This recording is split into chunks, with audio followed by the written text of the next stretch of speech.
오늘은 이 선교적 교회 4권 문화와의 선교적 만남 5장 문화의 구속입니다. 복음이 공적 진리라는 사실을 다시 한번 앞에서 우리가 살펴보았습니다. 그러니까 복음이 성경이 공적 진리라면 그 의미는 뭔지 다 여러 번 설명드렸고요. 문화의 모든 공적 영역을 공적 진리인 복음과 성경적 진리 위에 세우는 것은 당연한 그리고 핵심적인 우리의 소명입니다. 따라서 우리가 살아야 할 선교적 삶의 한 핵심은 문화의 구속입니다. 문화를 구속한다는 말은 정치, 경제, 교육 등 우리 문화의 모든 영역을 하나님의 총체적인 진리 위에 세우는 것을 의미합니다. 그렇게 할 때 그곳에 하나님께서 처음부터 의도하신 하나님의 샬롬이 넘치게 될 것입니다. 첫째, 양극단, 사유화와 기독교 세계. 우리 문화의 모든 영역을 성경적 진리 위에 세워야 한다고 말하면 많은 사람들은 곧바로 그럼 우리가 중세시대로 돌아가자는 말이냐, 아니면 이슬람 국가처럼 그러한 기독교 국가가 돼야 한다는 말이냐라고 반문할 겁니다. 우리나라만 하더라도 이제 지금 이제 내란 수사가 계속 진행되면서 지난 대선이나 그 이후로 신천지에 대한 얘기도 많이 나왔지만 최근에는 통일교가 깊숙이 관련됐다는 것이 자꾸 드러나잖아요. 그러면서 이렇게 신문에 나오는 것들을 보면 문선명이가 죽어서 이제 그 아내가 그 대표가 됐는데 이제 자기를 독생녀라고 표현하는, 그러니까 예수님이 독생자 하나님의 아들이잖아요. 그러니까 그걸 따온 거죠. 그러니까 사칭한 건데 쉽게 말하면.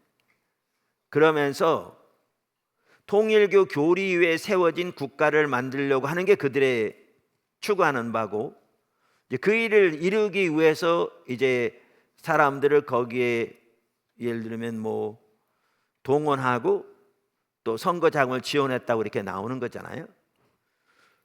그러면 우리 문화의 모든 영역을 기독교 복음의 진리 위에, 성경적 진리 위에 세워야 한다 그러면 그런 걸 의미하느냐 그 말이에요. 통일교가 말하듯이. 그래서 전혀 그 말은 아닙니다.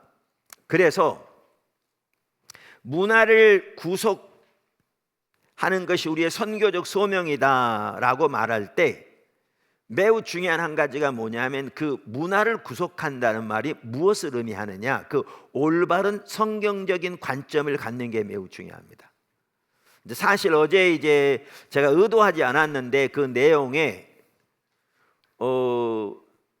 우리가 선교적 삶을 사는 우리 주변 문화 가운데서 가장 핵심적이고 중추적인 자세로 한편으로는 세상을 위하되 한편 세상을 반대하는 사람을 살아야 한다. 이 두 개가 항상 같이 있어야 한다. 그러면서 어느 것 하나라도 없으면 한쪽 극단으로 치우치게 된다. 그러면서 다양한 부분들을 살펴봤잖아요. 이건들을 살펴보다 보니까 이제 그 관련해서 정치적인 부분도 일부 나누고 그랬죠. 그러면서 이제 끝부분에 갈수록 더욱더 이제 그 올바른 길이 뭔가 우로나 좌우나 치우치지 않고 이제 그게 많이 보여졌거든요. 여러분에게도. 근데 이제 오늘 이제 말씀드린 대로 문화를 구속한다 그러면 우리가 그 선교적 삶을 살려면 말씀드린 대로 그것의 올바른 관점을 이해하는 게 중요하죠. 근데 그 올바른 관점을 이해하기 위해서 우리가 해야 하는 한 가지 매우 중요한 게 뭐냐 하면 잘못된 양극단을 살펴보는 게 중요합니다. 그러니까 이 양극단이 아닌 거죠. 우리가 추구하는 바는. 그래서 양극단을 먼저 살펴보는 게 중요한데, 양극단을 말하면 사유화, 한쪽에는 우리 신앙을 사유하는 것이고요, 다른 하나는 소위 기독교 세계가 다른 극단인 거죠. 그래서 그 부분을 이제 먼저 살펴보려고 합니다. 작은 첫 번째, 사유화. 그 하나의 극단은 사유화입니다. 사유화라는 말은 기독교 신앙을 사적 가치의 영역에 속한 개인적인 신념으로 격화시켜 모든 공적 영역에서 퇴출시키는 것을 말합니다. 우리가 여러 번 앞에서 살펴본 대로 현대 서구 문화는 그러니까 세속 사회를 표방합니다. 그러니까 이 부분은 살펴보지 않았는데 아까 이 사적 영역으로 퇴출시키는 것을 여러 번 살펴봤는데, 그래서 현대 서구 문화는 세속 사회를 표방합니다. 우리나라도 마찬가지고요. 팀 켈러 목사님은 공적 세계가 세속 사회가 되어야 한다는 것에 대해서 동의합니다. 그가 의미하는 세속 사회는 정부와 최고 권력의 문화기관이 어떤 종교에도 특권을 부여하지 않는 정치와 종교가 분리된 사회를 말합니다. 그러니까 이 세속이란 말이 다양한 의미로 쓰여지는데, 그래서 다비데는 기독교만 하더라 시작하면서 이 세속이란 말을 세 가지 관점에서 이렇게 설명하기도 해요, 그분. 근데 공적 세계가 세속 사회가 돼야 한다라고 말할 때 그 의미는 지금 말씀드린 대로 정부와 최고 권력의 문화기관이 어떤 종교에도 특권을 부여하지 않는 종교와 정치가 분리된 사회를 말한다, 그 말인 거죠. 그러니까 법적으로 혹은 법원에서, 행정부에서, 거기에서 어떤 특정한 종교에 특권을 부여하는 그러한 사회를 말하는 게 아니고, 말씀드린 대로 어떠한 종교에도 특권을 부여하지 않는 사회를 세속사회라. 그러니까 세속이라면 다양하게 쓰이는데, 특별히 아까도 말씀드린 대로 기독교 세계 내지는 이런 관점에서 이해할 때 그 말이라, 그 뜻입니다. 그러니까 이 말은 오늘날 이슬람 국가 그러면요, 코란이, 그러니까 그들의 경전이 헌법 이외에 군림하며 다스리는 그런 사회를 말합니다. 그러니까 인도네시아 그러면 흔히 인구의 80%가 무슬림이다 그러잖아요. 그러니까 이슬람은 종교고요, 이슬람 종교를 믿는 사람을 무슬림이라고 그럽니다. 기독교 그러고 믿는 사람을 기독교인 혹은 그리스도인 이렇게 표현하듯이 이슬람은 종교고 이슬람을 믿는 사람들을 무슬림이라고 그렇게 부릅니다. 그런데 인도네시아에는 흔히 말하듯이 80% 정도가 무슬림이어서 세계 나라 중에 가장 많은 무슬림이 있는 나라가 인도네시아입니다. 물론 이제 기독교가 매우 활발하게 성장하고 있고요, 거기에는 이제 호적에 다 그들의 종교가 기록되어 있는데, 자기 신분증에는 무슬림이라고 써 있는 수많은 사람들이 기독교인이 되고 심지어 목회자가 되는 경우도 많아서 그 나라에 있는 기독교 리더들 중에서는 오히려 기독교인이 25%가 넘을 것이다 라고 말하는 분들도 있거든요. 그러니까 우리나라보다 비율만 하나 더 많은 거죠. 자, 그런데 그렇게 무슬림이 많음에도 불구하고 인도네시아는 이슬람 국가는 아닙니다. 그 외 아체 지역이라고 한 지역만 이슬람 국가입니다. 그러니까 말레이시아는 이슬람 국가입니다. 이 얘기는 뭐냐 하면 헌법보다 위에 코란이 있는 겁니다. 그래서 그 코란이 그 법뿐만 아니라 사회의 모든 부분을 이 코란에 따라 다스려지는 것을 말합니다. 이제 그러면 세속 사회는 이런 게 아닌 아까도 말씀드린 대로 정부나 최고 권력의 문화기관이 어떤 종교에도 특권을 부여하지 않는 정치와 종교가 분리된 사회를 이제 일반적으로 세속사회라 이렇게 말합니다. 세속주의와 세속사회는 다릅니다. 말씀드린 대로 세속주의는 하나님 없는 가치관이고요, 하나님을 배제하는 사고 체계고요.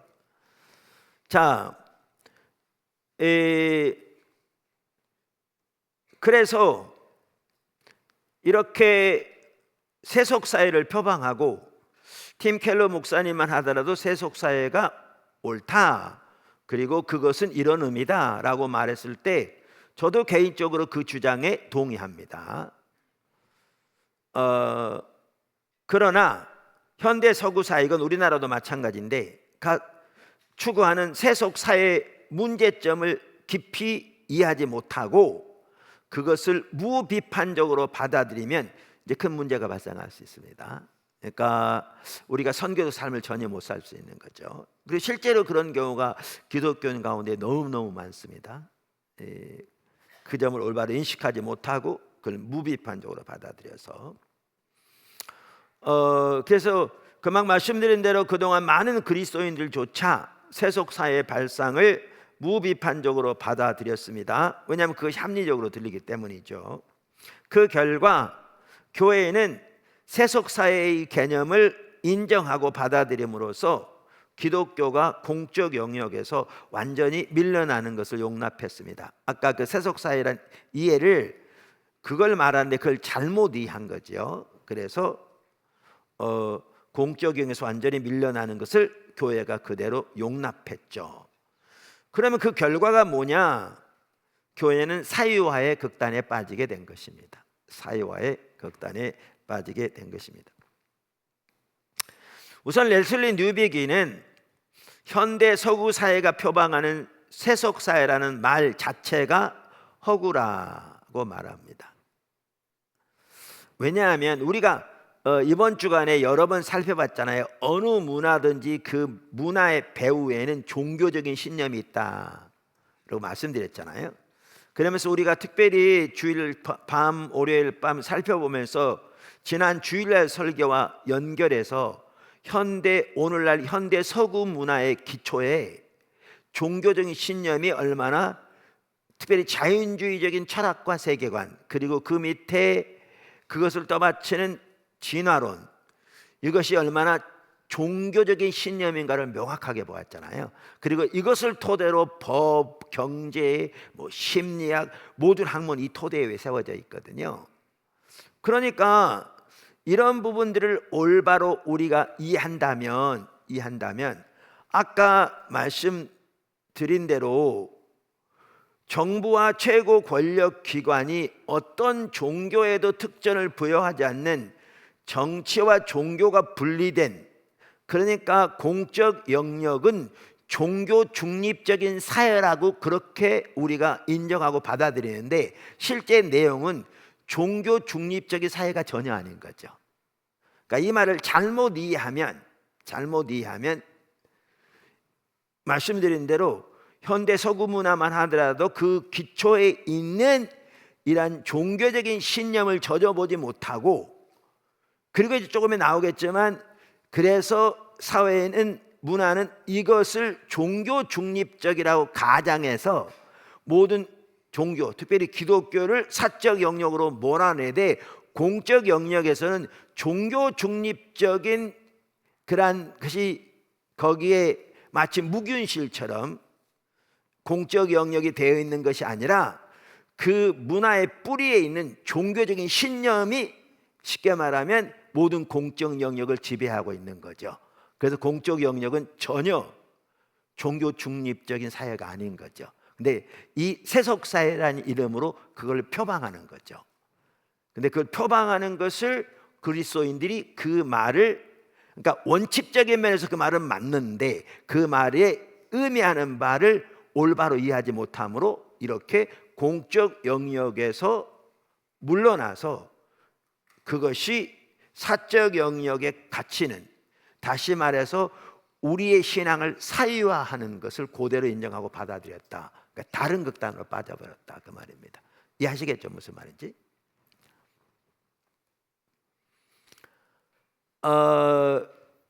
그래서 계속 여러 번 나왔습니다마는 그 현대 서구 문화만 하더라도 그 기저에 놓여 있는 종교적인 신념은 마치 집의 기초처럼 문화의 밑바탕에 숨겨져 놓여 있으면서 인간 문화의 모든 가시적인 측면들, 즉 정치, 경제, 언론, 교육, 법 등 그 가시적인 측면들을 형성하고 통합하고 그것들의 의미를 부여합니다. 그것은 사물의 궁극적인 본질을 파악하고 표현하고자 추구하며 인간의 삶을 형성하고 의미를 부여하며 최종적인 충성을 요구하는 종교적 특성을 가지고 있습니다. 그래서 앞에서 이 부분에 대해서 말하기를 두 가지 단어로 표현했잖아요. 종교적이고 그 다음에 그 다른 하나는 포괄적이다. 모든 영역을 다 포함하는 종교적 신념이고 종교적 신념이다. 그래서 최종적인 충성을 요구한다. 앞에서 살펴봤잖아요.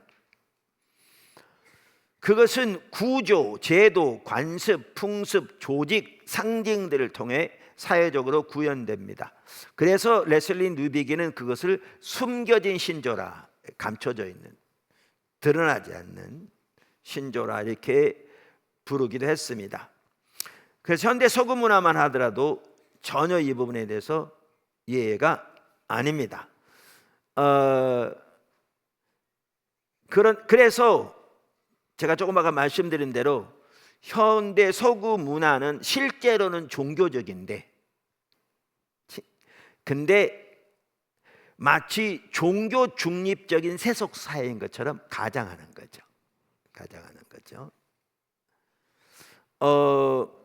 그래서 레슬리 누비기는 그걸 이렇게 표현합니다. 현대성은 아무런 신조도 갖고 있지 않는 것으로 가장한다. 다시 말하면 종교 중립적인 것으로 가장한다 그 말입니다. 모든 신조가 용인되는 열린 사회를 지지하는 것처럼 가장한다. 자신에게 세속적이라는 형용사를 적용해서 종교라는 이름으로 오는 믿음에 대해 중립적이라는 암시를 준다. 이런 방식으로 그것 자체가 인간 상황에 대한 특정한 관점에 의문의 여지가 있는 관점에 기초가 있다는 사실을 자신의 지지자들에게 감춘다라는 거죠. 무슨 말 이해하시겠죠? 그러니까 아까도 말씀드린 대로 종교적으로 중립적이다. 그러면 모든 종교에 대해서 열려있는 무균실과 같은 그런 상황이냐? 여러분 이번에 살펴봤잖아요. 그 주일날 살펴봤나? 예를 들면 과학이 발달하면서 우주에 대한 연구들이 진행되면서 우주가 지금 있는 대로 생길 것은 확률적으로 따지면 10의 100승분의 1이라고요. 10의 100승분의 1. 이게 얼마나 뭐냐면 1조 곱하기 1조 곱하기 더하는 게 아니고 1조를 6번 곱한 사람들이 눈을 가리고 모두 각기 색깔이 다른 10,000개의 구슬을 앞에 놓고 그 많은 사람들이 하나를 딱 집었는데 그 모든 사람이 한 명도 빠짐없이 다 똑같은 색깔의 구슬을 집는 것과 똑같은 확률입니다. 그러니까 이거는 수학적으로 가능하지 않습니다. 우연히 가능하지 않아요. 그래서 지적 설계는 신앙의 고백이 아니라 과학적인 검증에 의해서 과학적 경험적 검증에 의해서 얼마든지 확인할 수 있는 과학적인 추론이라고요. 그런데 그러한 부분을 말하면 곧바로 소위 세속주의를 고수하는 사람들은 하나님을 배제하기 때문에 그들의 신앙으로 인해서 그것을 뭐라고 반응하느냐면 그것은 종교를 과학사가에 드리려고 하는 잘못된 시도라고 대화 자체 끊어버리는 거죠. 자, 그러면 이 지금 소위 세속사회라고 표방하는 게 전혀 종교 중립적이 아닙니다. 전혀 중립적이 아닌 거죠. 세속사회라는 말씀드린 대로 그것을 표방해서 실제로는 자기들이 가지고 있는 신조가 어느 종교 못지않은 철저한 종교적 신념인데 그거를 고수하는 거죠. 그러니까 진화론 과학적으로 근거가 없다니까요. 그런데 그것은 그렇게 과학적이라고 주장하면서 모든 공적 영역에 그 토대 위에 있는 거죠. 토대에 있는 거죠. 그러면 우리가 이런 거란 얘기예요. 아까 이제 처음으로 돌아가면 우리가 문화를 구속한다 그러니까 그러면 중세 시대로 돌아가자는 말이냐? 뭐 이슬람 국가처럼 되자는 말이냐? 아니면 뭐 쉽게 말해서 그러면 통일교 한학자 씨가 주장한 대로 그렇게 그러면 기독교가 이 나라를 다스리는 그게 되자는 말이냐? 이제 그러면서 아까 세속사회는 그걸 말하는 게 아니다 이렇게 설명드렸는데 이 세속사회를 잘못 이해하면 아까 그들이 주장하는 대로 그래서 모든 종교 특별히 기독교를 사적 영역으로 내몰아버리는 아까 그런 표방을 내세워서 근데 실제로 그 주장 자체가 전혀 종교 중립적이 아닌데 이러한 그 세속사회라는 말 자체를 그렇게 받아들여서 그들은 그렇게 받아들이기를 원하는 거죠. 우리 기독교인들이 받아들여서 기독교가 사적 영역으로 내몰리는 것을 그동안 인정하고 받아들여 와버렸다 그 말입니다. 세속주의라는 용어를 그대로 받아들여서. 근데 그 주장 자체가 틀리다 그 말입니다. 틀리다 그 말입니다. 무슨 말 이해하시겠죠? 실로 세속사의 발상은 그 자체가 신화입니다. 어떤 종교적인 혹은 이념적인 믿음도 존재하지 않는 어떤 종류의 중립적인 세속 정치 제도, 법 체계, 교육 정책도 가능하지 않습니다. 여러분 지금 현재 존재하는 모든 교육 정책, 모든 법 체계, 모든 정치 체제 밑에 다 종교적인 신념이 있습니다. 단 하나도 예외 없이. 단 하나도 얘기 없이. 그러니까 종교 중립성의 신화라는 로이 클라우저라는 학자가 쓴 책이 이런 부분을 잘 다루고 있는데 그 책이 좀 어렵습니다. 철학책이어서 저 두 번 봤는데 좀 어려운데요.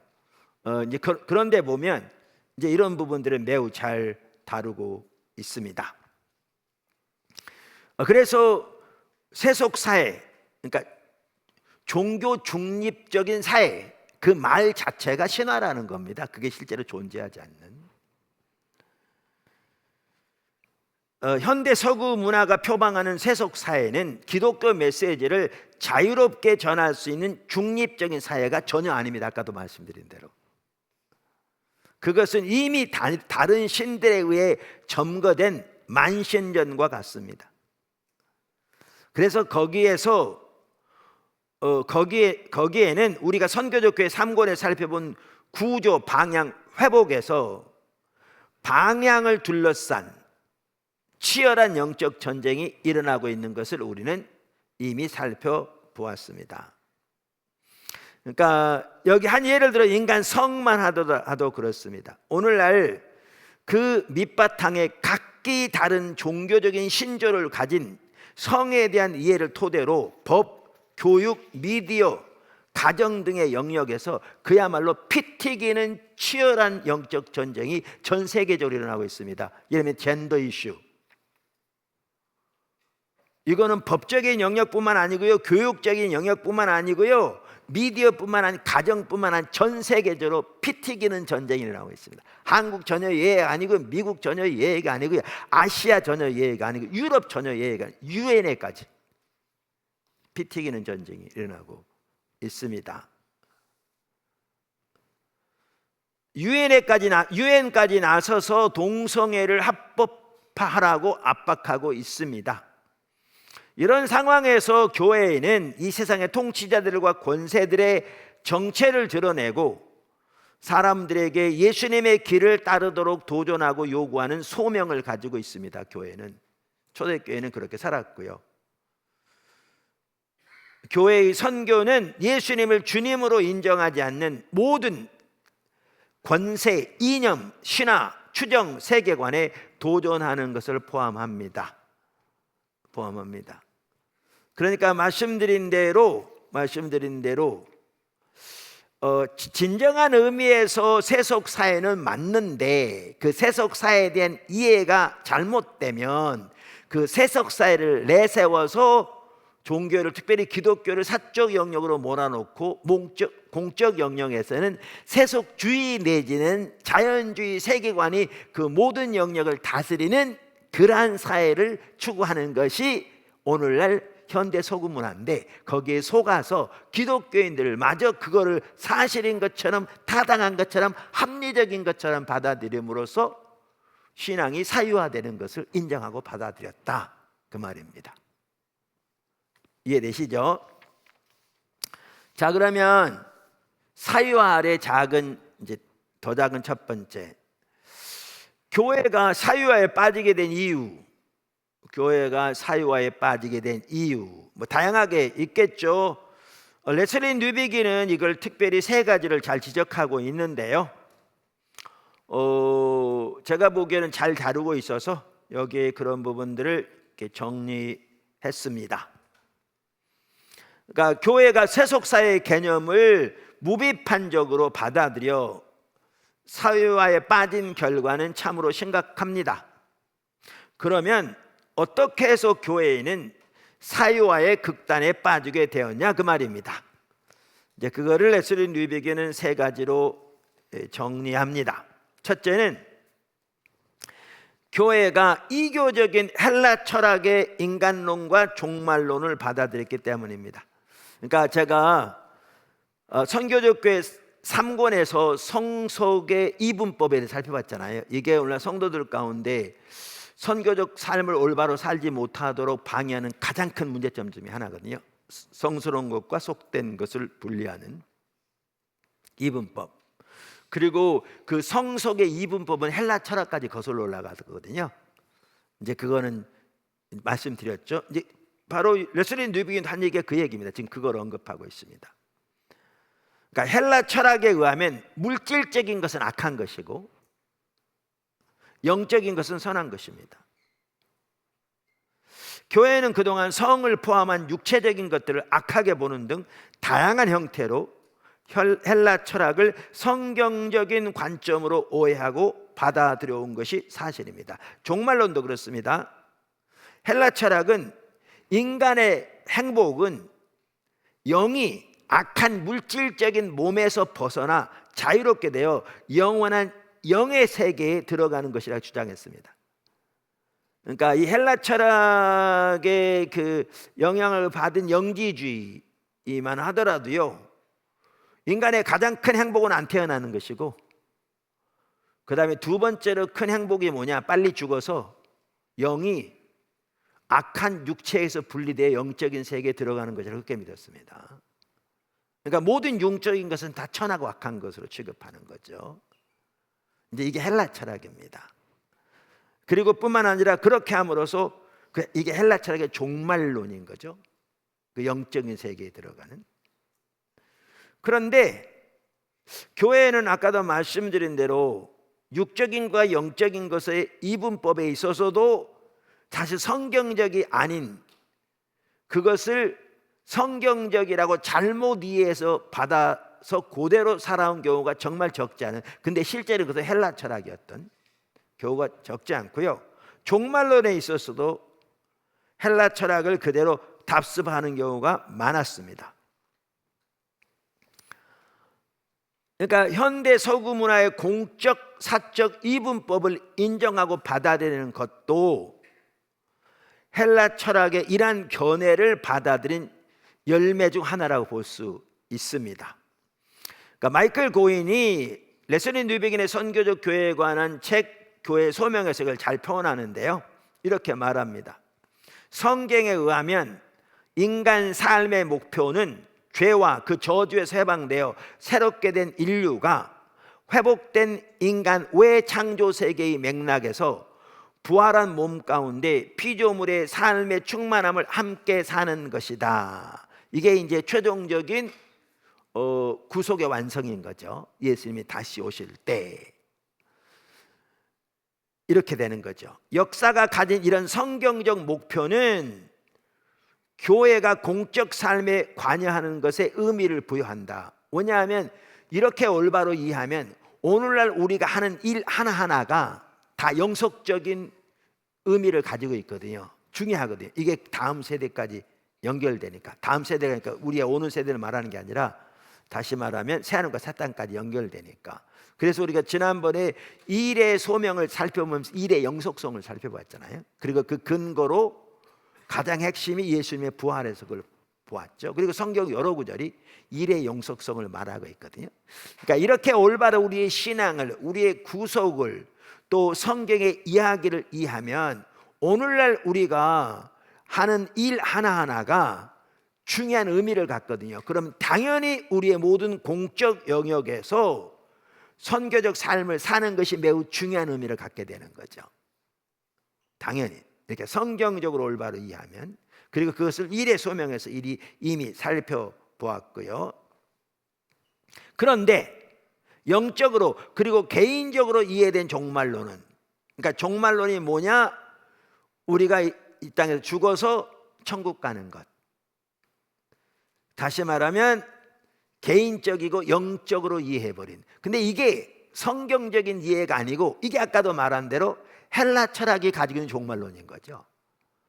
그러니까 우리는 그것을 성경적이라고 이해하는데 실제로는 헬라 철학의 종말론을 교회가 받아들이고 인정해버린, 이렇게 함으로써 이러한 종말론은 어떻게 되느냐? 역사에 관심을 갖지 않는 거죠. 이 세상 그저 살아가는데 돈을 벌기 위해서 필요할지 모르지만 너무 깊이 관여되면 좋지 않고, 그리고 신앙생활은 교회와 관련된 일에서만 하는 것으로 이해하는 완전히 이분법적 삶을 사는 것이죠.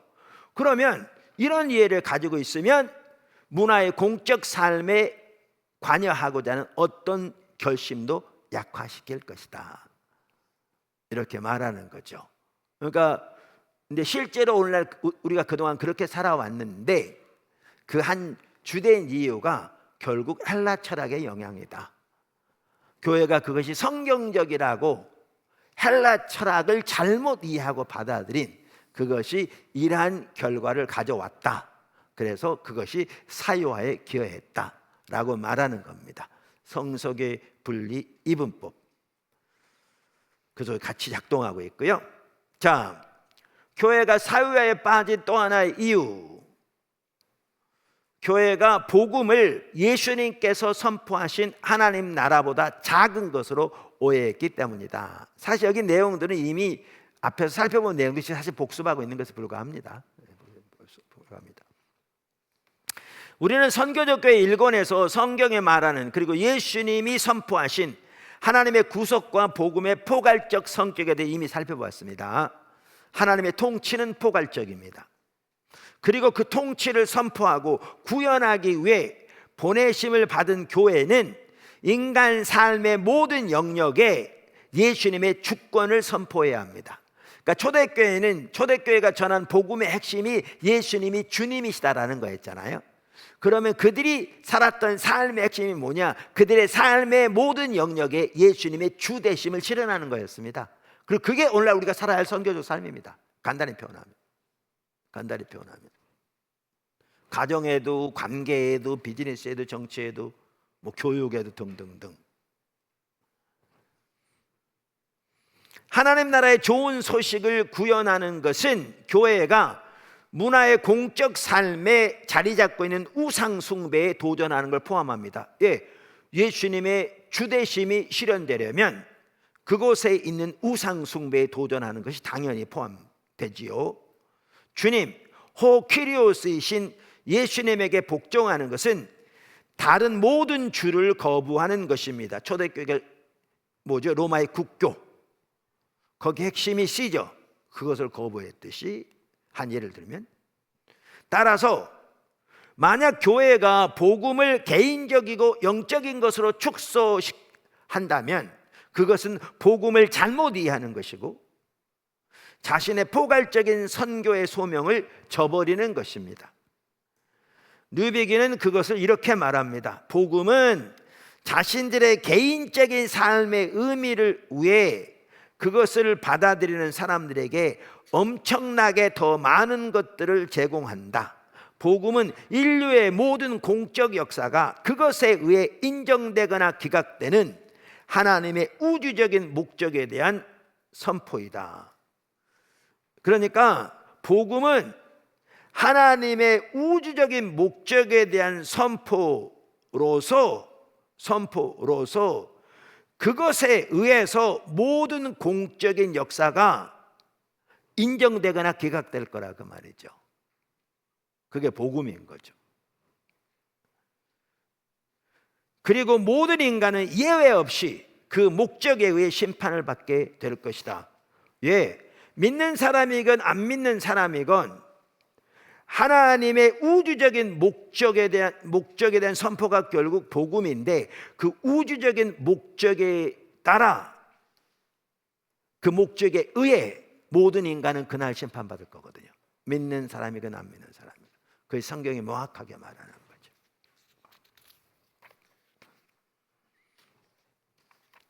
인간의 역사를 위한 하나님의 총체적인 목적을 그 중심에 두는 복음에 대한 해석만이 성경의 참되다. 그러면 그러니까 인간의 역사를 위한 하나님의 총체적인 목적이 그 중심에 있지 않는 복음에 대한 해석은 성경이 참되지 않단 말이죠. 자, 그렇게 본다면 오늘날 심지어 교회에서 선포되는 수많은 메시지들이 이런 관점에서 보면 전혀 성경에 참되지 않는 것임을 우리 명백하게 볼 수 있거든요.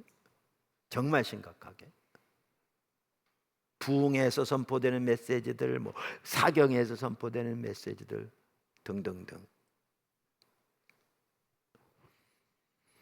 이 부분도 우리가 앞에 살펴보았습니다만은, 우리는 앞에서 초대교회는 자신들을 위해 그 당시 로마의 우상 숭배를 대적하지 않는 개인적이고 내세적인 구원을 선포하는 사적 종교를 의미하는 헤라노스와 티아소스와 같은 단어들을 채용하지 않았던 것을 살펴보았습니다. 그러니까 개인적이고 내세적인 구원을 선포하는 사적인 종교를 의미하는 단어가 헤라노스, 티아소스와 같은 단어였다고요. 근데 초대교회는 자신들을 위해 그런 단어를 채용하지 않았다는 거예요. 자신들의 정체성을 말하면서. 만약에 그들이 그렇게 했더라면 그들은 로마의 보호를 받았을 것입니다. 그럼 왜 초대교회는 로마의 보호를 거부하고 때로는 목숨을 잃으면서까지 제국의 권세들에 도전했습니까? 누비기는 그것에 대해서 이렇게 말합니다. 왜냐하면 구약 성경에 뿌리를 두고 있는 자신의 신앙에 충실하여 교회는 순전히 내면적이고 개인적인 종교의 사적 영역으로 전락하는 것을 받아들일 수 없었기 때문이다. 교회는 자신을 모든 나라를 다스리는 야훼의 통치 약속의 전달자로 이해했다.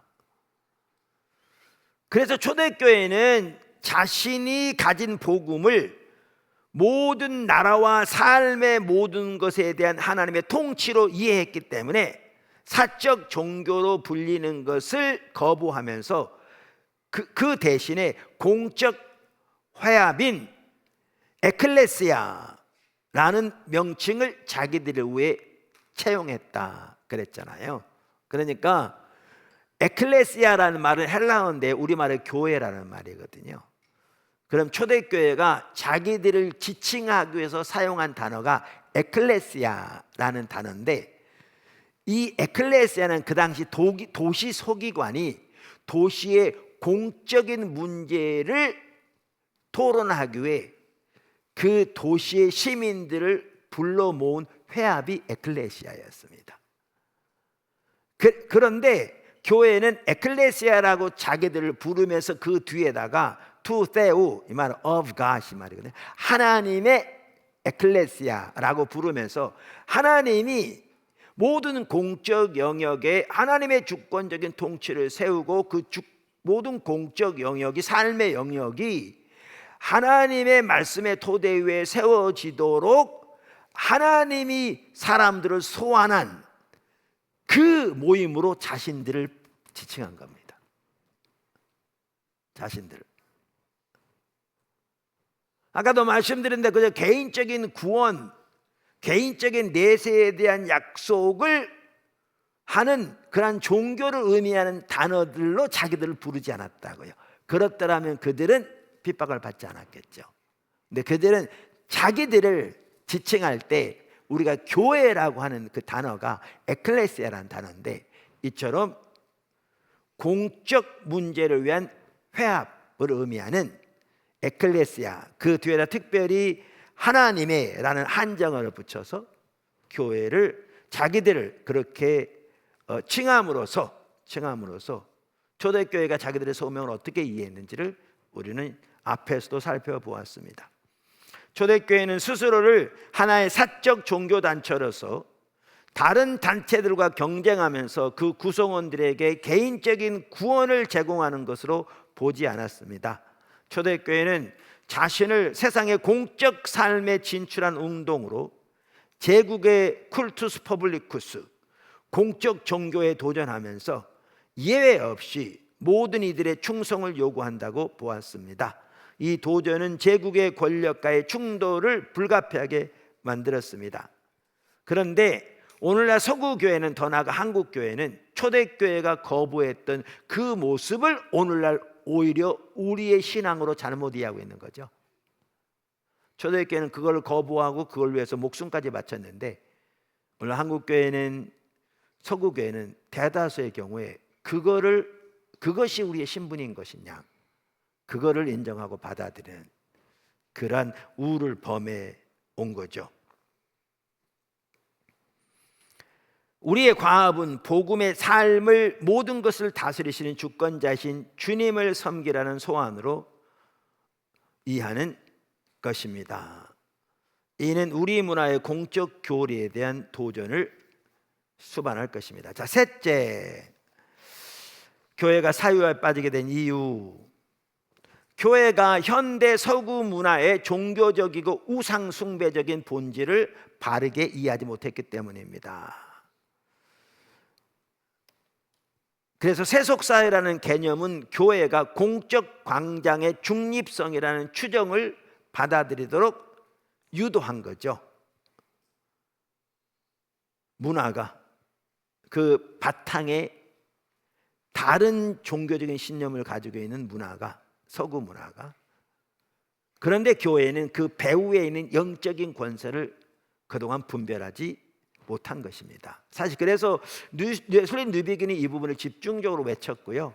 그래서 선교적 교회 운동이 시작되면서 선교적 교회 운동에 앞장선 수많은 학자들이 이 부분을 대규모로 들춰내기 시작했습니다. 그래서 오늘날 제가 나눈 것처럼 이러한 부분들이 이제 들춰지고, 이러한 부분으로 사람들이 깨닫게 되고, 또 우리의 소명을 좀 더 깨닫게 되고, 이렇게 된 거죠. 아까도 말씀드린 대로 공적 광장의 성소는 비어 있지도 않고 중립적이지도 않습니다. 그래서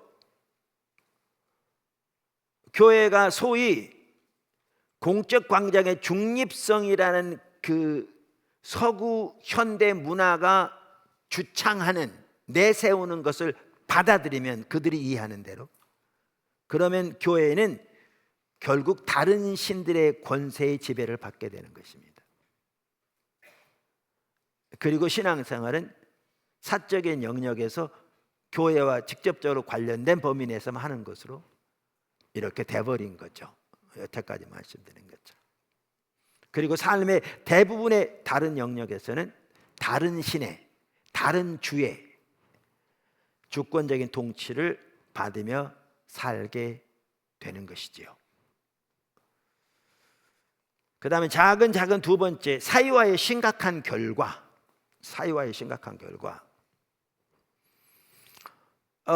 사실 이 부분은 앞에서도 여러 번 나왔어요. 근데 여기서는 그걸 다시 정리하는 차원에서 몇 가지를 살펴보려고 하는데, 그게 서로 깊이 서로 연관되어 있습니다. 하나는 공적 영역에서 기독교적 원칙의 영향력이 감소합니다. 왜? 사적 영역으로 물러난 걸 받아들였기 때문에요. 우리가 그 공적 사적 이분법을 받아들이면 그 결과로 문화를 잃어버리게 되었다 이미 살펴봤잖아요. 미국을 보더라도 그 부분이 또렷하게 나타나고 있습니다. 우리나라 말할 것도 없습니다. 낸시 피어시는 그것이 대부분의 복음주의자들이 기독교 세계관의 원리를 공적 영역에서 적절한 언어로 표현하는 법을 배우지 못했기 때문이라고 말하기도 합니다. 자, 다른 또 하나 사유화의 결과는 사유화가 기독교의 성격까지 바꿔놓았다는 겁니다. 그 결과 기독교는 더 이상 공적인 의제와 충돌할 소지가 있는 중요한 진리의 원천으로 간주되지 않습니다. 그러니까 성경적 가치관이 우리의 공적 영역에서 주장되어지는 의제와 충돌할 소지가 있는 중요한 진리의 원천으로 더 이상 받아들이지 않는 거죠. 그러니까 사적 신념으로 너희들이 믿는 개인적인 신념 정도로 이렇게 치부되어 버리니까요. 기독교의 목적 중 하나는 인생의 전반적인 의미를 제공하는 것인데 이제 그 의미를 상실해 버린 거죠. 낸시 피어스가 그걸 잘 지적하고 있는데요. 여기서 말하는 종교라는 것은 기독교를 서구에서는 주로 의미한다는 걸 인식하고 이 말을 제가 읽어볼 테니까 들어보시면 도움이 될 줄로 믿습니다. 그런데 우리가 종교가 격리된 영역에 제한되도록 허용함으로써 사적 영역을 말하죠. 종교의 1차적인 목적 중 하나인 인생의 전반적인 의미를 제공하는 역할을 잘라낸 셈이다. 잘라낸 셈이다. 버거가 말한 것처럼 사실 근데 이런 걸 읽으면 우리는 이런 게 있어? 그런 생각을 하고 있거든요. 그만큼 우리는 완전히 사적 영역으로 내몰린 것을 당연한 것으로 인정하고 그동안 받아서 살고 있었기 때문에 그렇게 생각하는 거죠. 버거가 말한 것처럼 사유화는 종교적 전통적 과제의 심각한 파열 현상을 상징하는데 그 과제란 다름이 아니라 실제에 대한 일련의 통합된 정의를 정립함으로써 사회 구성원들이 의미를 공유하는 공동의 우주에 거할 수 있도록 하는 역할을 뜻한다. 무엇이 궁극적인 실제인가에 대한 일련의 통합된 정의를 정립함으로써 그 공동체에 속해 있는 구성원들이 그것에 토대한 공동의 의미를 가지고 살아갈 수 있도록 하는 것이 기독교의 목적 중에 하나라는 겁니다. 근데 이것을 상실해버렸다, 교회는. 그 말입니다. 사실 오늘날 많은 복음주의자들이 그처럼 의미를 공유하는 공동의 우주를 제공하는 것을 더 이상 종교의 과제라고, 그러니까 여기 종교는 기독교를 말하는 것을 특별히 이해하고 들으시면 종교의 과제라고 생각하지 않는다. 이 말은 복음주의자들이 이게 교회의 의무라고 해야 할 과제라고조차 생각하지 않는다는 거죠. 그만큼 낯설게 돼버린 거죠. 돼버린 거죠. 종교는 사적인 영역의 필요에만 호소하고 있는 실정이다. 개인적 의미의 추구, 사회적 유대의 욕구, 가족 양육, 정서 함양, 실제 생활 등의 필요에 국한된다는 말이다. 그러니까 사적인 영역으로 몰리다 보니까 사적 영역에서의 개인적인 필요, 그것도 심리적인 필요를 채우는 데만 기독교가 그 과제를 거기에만 인식하고 있다는 거죠. 그 임무만 실행하고 있다, 그 뜻입니다. 이런 분위기에서 교회가 주로 종교의 치료적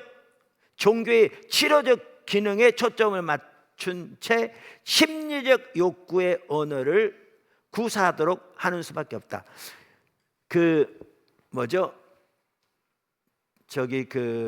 제가 성혁명 책 말씀드렸잖아요. 그게 지금 현대 미국 사회가 어떤 사회인가, 좀 더 광범위하게 현대 서구 사회 어떤가를 오늘날 가장 잘 볼 수 있는 책 중에 하나거든요, 저 책. 그래서 실제로 추천하는 분도 그렇게 말하고 있고요, 적나라하게. 근데 거기에 보면 현대 서구 사회를 심리적 사회라고 표현합니다. 심리적 사회. 이렇게 되다 보니까 이 시대의 핵심이 뭐냐? 심리 치료에 사야 됩니다. 그러니까 기독교가 어떻게 돼버리는가? 사람들의 심리 치료에 초점을 맞추는 거죠. 그들의 심리적인 문제 해결, 그들의 정서적 갈등 해결 등등, 여기에 말하는 대로 완전히 사유화돼 버린 거죠. 너무너무 심각하게.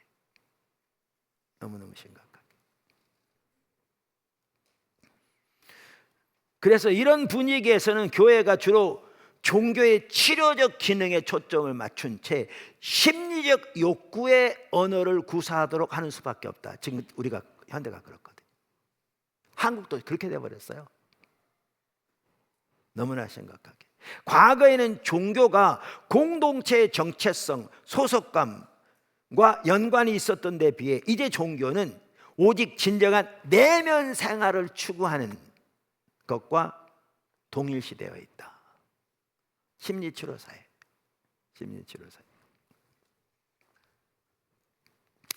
신학자 발터 카스퍼는 이렇게 말합니다. 세속화로 인해 종교가 존재하기를 중단하지는 않았다. 오늘날은 종교가 있다는 말이죠. 그러나 그것은 다른 많은 영역과 더불어 현대적 삶의 한 영역이 되어버렸다. 종교는 보편성에 대한 그것의 주장과 해석의 능력을 잃어버렸다.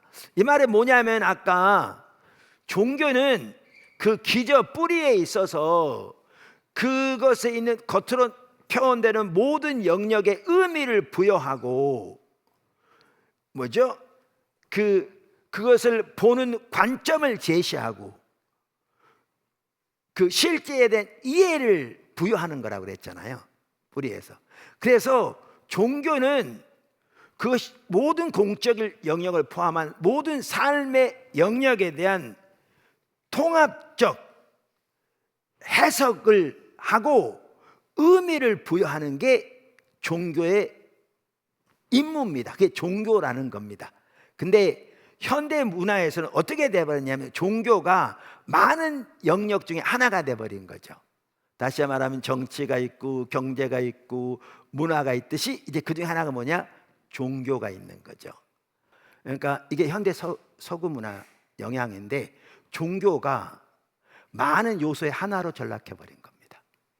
원래 종교는 뿌리에 있어서 그 모든 것에 의미를 부여하고 관점을 제시하는 게 종교의 역할인데, 서구 사회는 종교가 사회의 한 영역으로 전락해버린 겁니다.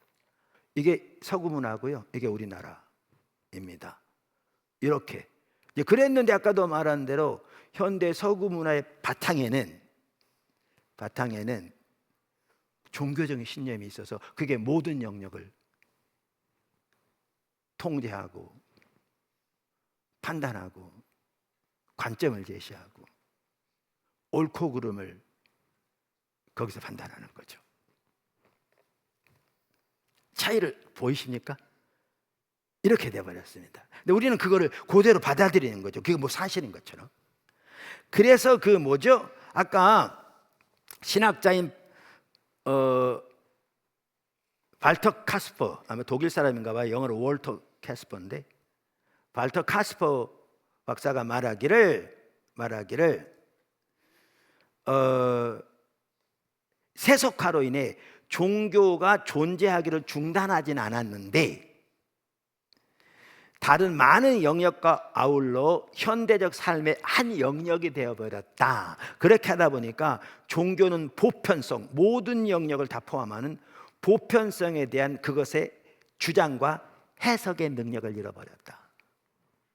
이게 서구 문화가 그렇게 만드는 겁니다. 그러면 실제로 그 토대에서 그렇게 하는 거는 그 문화 자체가 종교적 신념입니다. 이게 모더니즘의 종교적 신념입니다. 이게. 그래서 하나님을 몰아낸, 그래서 니체가 하는 말이 우리 하나님을 죽였다 이렇게 표현한 것처럼 모든 사람의 영역에서 하나님 내몰았다 그 말이죠. 그 모더니즘의 신념인 겁니다. 그래서 이렇게 만든 거죠, 현대 서구 문화. 그러면서 이제 기독교는 실제, 뭐가 궁극적인 실제인가라는 실제의 전체를 해석하는 렌즈로서의 기능을 이뤘을 뿐만 아니라 더 이상 총체적인 진리로 여겨지지 않는다라는 것입니다. 무슨 말인지 좀 이해되시죠? 나중에 책 자세히 보시면 더 이해될 거고, 서구가 이렇게 돼버렸고요, 우리나라 전혀 이해가 안 됩니다. 그래서 아까 말한 대로 용인시도 구조가 그렇게 돼 있습니다. 우리나라의 구조도 그렇게 돼 있습니다. 사람들의 인식이 그렇게 돼 있습니다. 레슬리 뉴비기는 그것을 두고 교회가 일종의 흥정을 한 것이라고 지적합니다. 그러니까 기독교가 사유와 과정을 묵인함으로써 사적 영역에서 살아남았다는 겁니다. 무슨 말이냐면 모더니즘이 하나님을 삶의 모든 영역에 내몰았거든요. 그래서 자연주의 세계관 철학을 토대로 모더니즘이 결국 움직여지는 거잖아요. 그래서 이렇게 표현한 게 뭐냐 하면, 이 상황에서 교회는 사유와의 과정을 묵인함으로써 사적 영역에 살아남음으로써 모더니즘과 일종의 흥정을 한 것이다 이렇게 표현한 거죠. 초대교회는 그렇게 하지 않았는데 흥정을 한 것이다. 그렇게 하면서 대신 교회가 공적 영역에서 믿을 만한 주장을 내놓거나 현재 지배적인 이데올로기에 도전하는 능력을 상실하는 값을 지불했다. 정말 잘 지적했죠. 이렇게 중요한 분야를 양보하는 값을 치르고서 그나마 자기가 차지할 자리를 계속해서 확보한 셈이다 이렇게 표현했습니다. 그러니까 이제 이런 부분들을 자세히 안 살펴보면 뭐냐 하면, 우리도 모르는 사이에 현대 서구 문화가 딱 주장하는 대로 그것이 매우 중립적이고 합리적인 이해처럼, 근데 실제로는 전혀 그게 아니고 현대 서구 문화의 종교적 신념이 모든 걸 다스리고 그것이 하나님을 모든 삶의 영역에서 내몰아버린 그러한 것을 당연한 것으로 여기고 문제점도 인식하지 못한 채 아까 말한 대로 그대로 살아가는 삶이 되어버린 거죠. 근데 우리가 선교적 삶을 살려면 이러한 것들을 명확하게 보아야 되는 거죠. 명확하게. 그래서 살펴보는 거잖아요. 계속 이런 부분들. 할렐루야. 잘 이해되실 거고요. 안 되면 책 여러 번 읽으세요. 책 보면 다 이해되게 돼 있으니까. 마지막으로 결과가 뭐냐, 이제 앞에서 나온 대로 사유화는 모든 공적 생애를 결국 세속주의자들에게 넘겨줘 버린 거죠. 하나님을 배제하고 대적하는 자들에게 넘겨줘 버린 거죠. 세속사회의 개념은 중립성이라는 가면을 쓰고 실제로는 세속주의와 자연주의 세계관을 조장합니다. 여러 번 살펴봤잖아요. 이번 계속 주일날도 그런 부분을 지금 살펴보고 있는데, 그 두 세계관 모두, 그러니까 세속주의 세계관과 자연주의 세계관 모두 하나님의 존재 자체를 부인합니다. 그래서 성경적 견해가 편향된 사적인 의견으로 치부되는 반면, 그런 사조는 객관적이고 합리적이며 모든 이들에게 구속력이 있는 것으로 제시됩니다.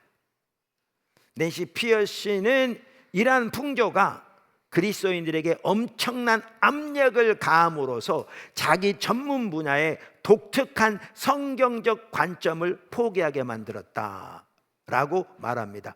그러니까 전문 분야에 있는 사람들마저도 신앙생활을 교회와 관련된 사적 영역에만 하는 거지, 그 전문 분야에서 독특한 성경적 관점을 제시하는 것을 포기하게 만들어버렸다는 거예요. 그 압력이 크기 때문에 심지어 예수 믿는다는 사실조차도 드러내기를 주저하는 시대가 되어버린 거죠, 우리나라.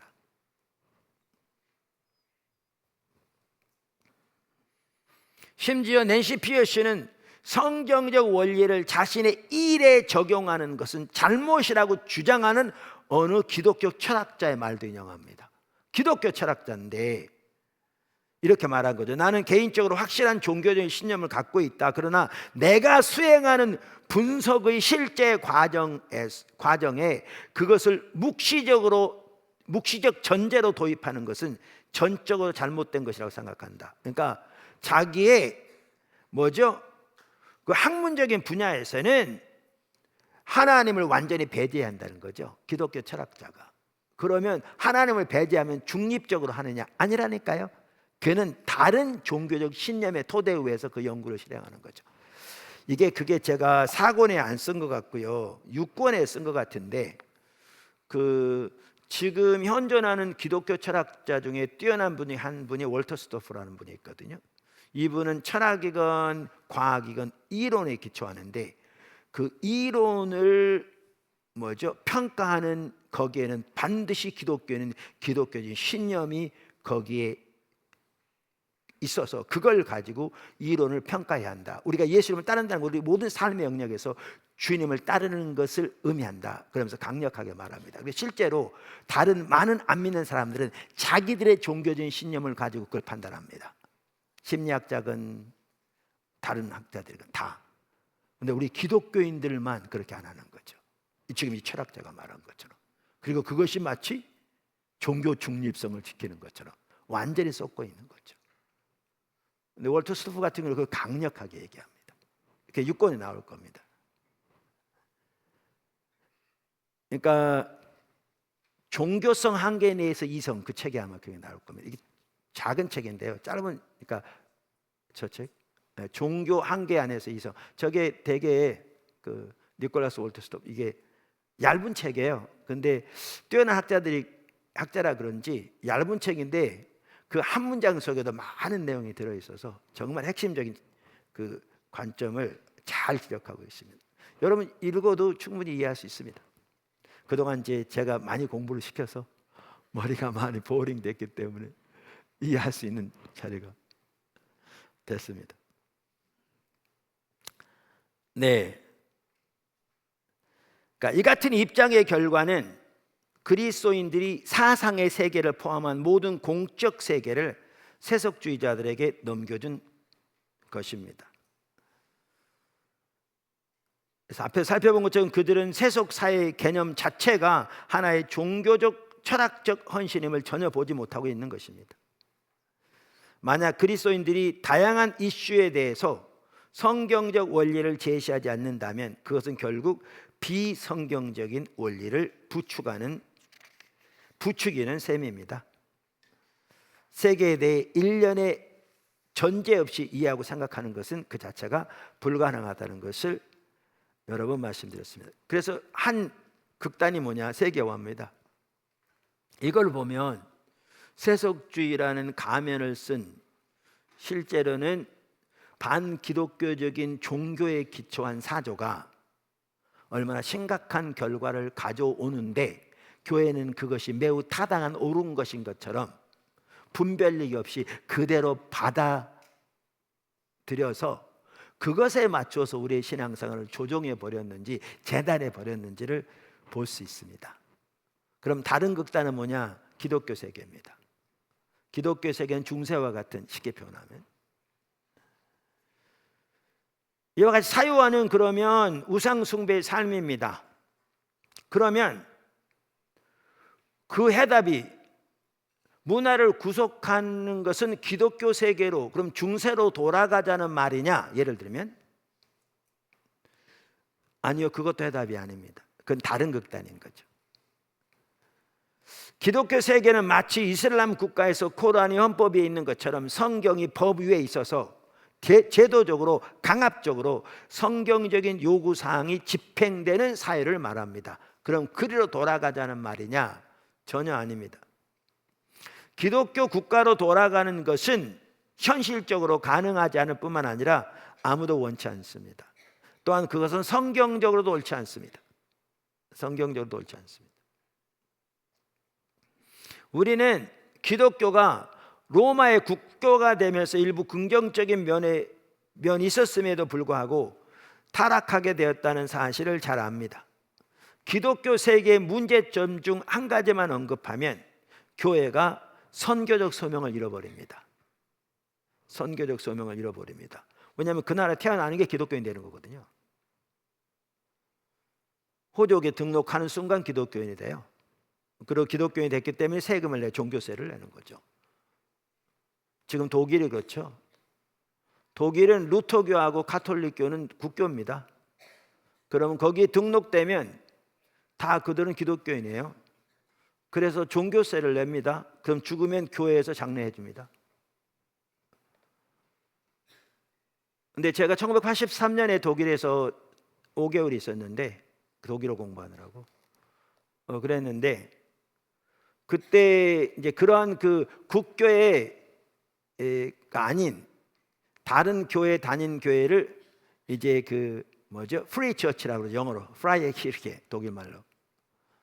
그러니까 그런 자유 교회, 여기에 장로교, 침례교 다 이런 속해 있는데 제가 살던 같은 건물에 살던 그분은 그 가까운 교회 그 프라이에 키르케에 다닌 분 중에 한 분이었어요.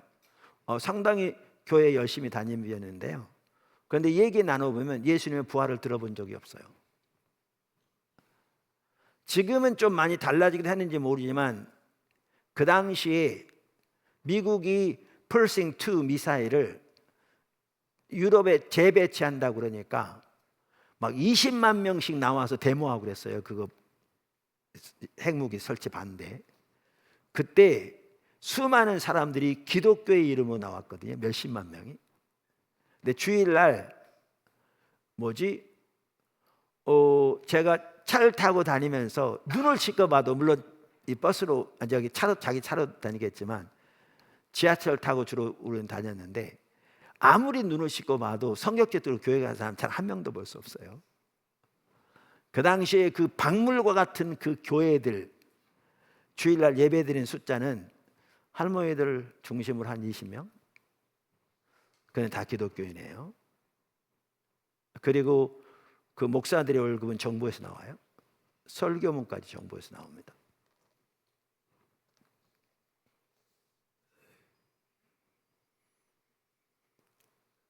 그래서 기독교가 그러니까 우리의 신앙이 기독교 세계가 되면 심각한 게 뭐냐 하면 선교적 소명을 잃습니다. 선교적 소명을 잃습니다. 우리가 앞에 살펴본 것처럼 교회는 한편으로는 세상을 위하고 다른 한편으로는 세상을 반대하며 살아가야 합니다. 그런데 기독교 세계는 문화적 발전과 문화의 삶을 일부 책임지지만 그것의 우상숭배적인 방향에 대한 반대, 즉 반립적 긴장을 잃어버립니다. 레슬리 뉴비긴의 이해에 대해 마이클 고은이 잘 표현하는데요. 우리는 콘스탄틴의 회심이 가져온 결과를 고통스럽게 의식한다. 수세기 동안 교회는 기존의 권력과 동맹을 맺었고 무력을 승인하고 심지어 휘두르기까지 했으며 통치하는 권위에 대한 비판적인 관계를 잃었다. 교회가 문화와의 관계에서 예언자적 비판적 태도를 잃을 때 지배적인 권세의 진영 안에서 보호받으며 잘 꾸며진 예배당의 역할을 받아들인다. 그러면서 낸시 피어시는 미국에서 동일한 일이 일어났다 이렇게 표현합니다. 그래서 기독교 세계에서는 교회가 선교적 소명을 망각할 뿐 아니라 선교에 대한 이해도 변질시킵니다. 20세기 중반까지도 기독교 세계라고 인식되던 서구 교회에 의해 형성된 선교에 대한 왜곡된 이해가 세계적으로 통용되었습니다. 그래서 요즘은 그 선교에 대한 이해도 지금 바뀌어가고 있거든요. 마이클 고은이 그걸 잘 정리해 이렇게 말해요. 20세기까지도 선교에 대한 교회의 시각은 식민주의적 틀에 의해 형성되었고, 이는 지역 교회의 내부 지향적 삶을 초래했다. 널리 퍼져 있던 전제들은 다음과 같다. 선교는 파라처치 기관의 임무이며, 그러니까 선교단체의 임무이며, 교회는 오직 목회적 역할을 맡는다. 세계는 기독교적 서구와 비기독교적 비서구, 그러니까 서구는 본부고 선교 현장은 비기독교적 비서구인 거죠.로 나뉜다. 선교는 비서구권 선교 현장에서 행해진다. 서구는 이미 기독교화 됐기 때문에 선교가 필요하지 않다. 유일하게 필요한 아웃리치, 그러니까 이웃 전도는 건데, 활동은 개인 전도이며 기독교적이라고 여겨지는 문화에 대한 예언자적 도전은 별로 필요하지 않다. 그러니까 선교만 하더라도 20세기 중간까지도 이러한 소위 기독교 세계라고 하는 서구 교회가 가지고 있는 인식이 세계적으로 통용됐는데, 그런 거죠. 서구는 이미 기독교 세계다. 그러니까 선교가 필요하지 않다. 선교는 비서구에서 이루어지는 거다. 선교단체에 의해서. 교회는 그 후원하는 것이고. 그러면 이 본부는 이미 다 기독교 세계이기 때문에 선교할 필요가 없다. 기껏 선교한다면 개인적인 전도다. 이런 식의 이해. 그러니까 선교적 소명까지 망각해버리고 이렇게 되어버린 것이죠. 자, 그래서 그러면 문화를 성경적 토대 위에 세우는 성경의 토탈 트루스, 총체적 진리 위에 세우는 것이 우리의 선교적 소명인데, 그 양극단을 살펴봤습니다. 사유화와 기독교 세계 둘 다 답이 아니다. 그러면 큰 두 번째 답은 뭐냐? 우리가 살펴보고 있는 선교적 방법입니다. 그러니까 문화를 구속하는 올바른 방법은 결국 선교적 방법으로 해야 되는 겁니다. 그럼 어떻게 교회는 콘스탄틴의 난관에 빠지지 않으면서 그리스도가 모든 삶의 주인이라는 주장을 삶과 가르침에서 구현할 수 있는가? 삶과 가르침에서 구현할 수 있는가? 그 해답은 교회의 선교적 삶입니다. 그 해답은 교회의 선교적 삶입니다. 우리는 모든 공적 영역을 성경적인 진리 위에 세우되 교회의 선교적 삶을 통해 그렇게 해야 합니다. 할렐루야. 이걸 절대 잊지 말아야 합니다. 그러니까 제가 자주 반복적으로 얘기해 죄송한데, 이게 정치적인 방법으로 되어지지 않습니다. 왜 제가 이걸 반복적으로 말하냐면, 미국에서 맨 먼저 그렇게 시작되었고요, 우리도 지금 곧바로 미국 따라가고 있는데, 너무나 많은 기독교인들이 이걸 정치적으로 해결하려고 합니다. 그러니까 지금 난립니다. 미국 난리고요, 한국 난립니다. 지금 이게 또 양극화해서 더 심각해질 거고요. 근데 그게 전혀 해결책이 안 됩니다. 제 말이 안 믿겨지거들랑 잘 쓰여진 그 방면에 전문적인 책이 제가 여러 번 말하는데, 기독교는 어떻게 세계를 변화시키는가, 그 책이라니까요. 그 전문가의 책이고요, 미국의 많은 학자들이 뛰어난 책이라고 그 책을 소개했고요, 특별히 현존하는 뛰어난 기독교 철학자들이 그 책에 추천서를 썼어요. 그러니까 그 책을 읽어보세요. 정확하게 제시하고 있어요. 정확하게. 그리고 작은 내용도 아니고 많은 양을 그 원고를 할애해서 그 부분을 잘 지적하고 있어요. 그리고 그분도 맨 끝에 가면 결국 이 상황에서는 어떻게 해야 되겠는가? 우리가 말하는 것과 똑같은 걸 말하고 있습니다.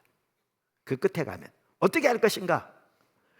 제가 이 책에서 말하는 바와 정확하게 똑같이 말하고 있습니다. 저는 이 책을 나중에 봤는데요, 제 뒤쪽에 이렇게 나올 때 봤는데, 그러니까 제가 상호를 쓸 때까지만 저 책 안 봤거든요. 근데 정확하게 똑같이 말하고 있습니다. 그러니까 성경을 보면 명확합니다. 그래서 선교적 방법으로 일을 해야 합니다. 선교적 방법으로. 우리가 선교에서 가장 중요한 구절 중에 하나가 요한복음 20장 21절이거든요. 거기에 보면 예수님께서 이렇게 말씀하셨죠. 예수께서 또 이르시되 아버지께서 나를 보내신 것 같이 나도 너희를 보내노라. 여기서 하나님의 선교라는 용어가 나오거든요.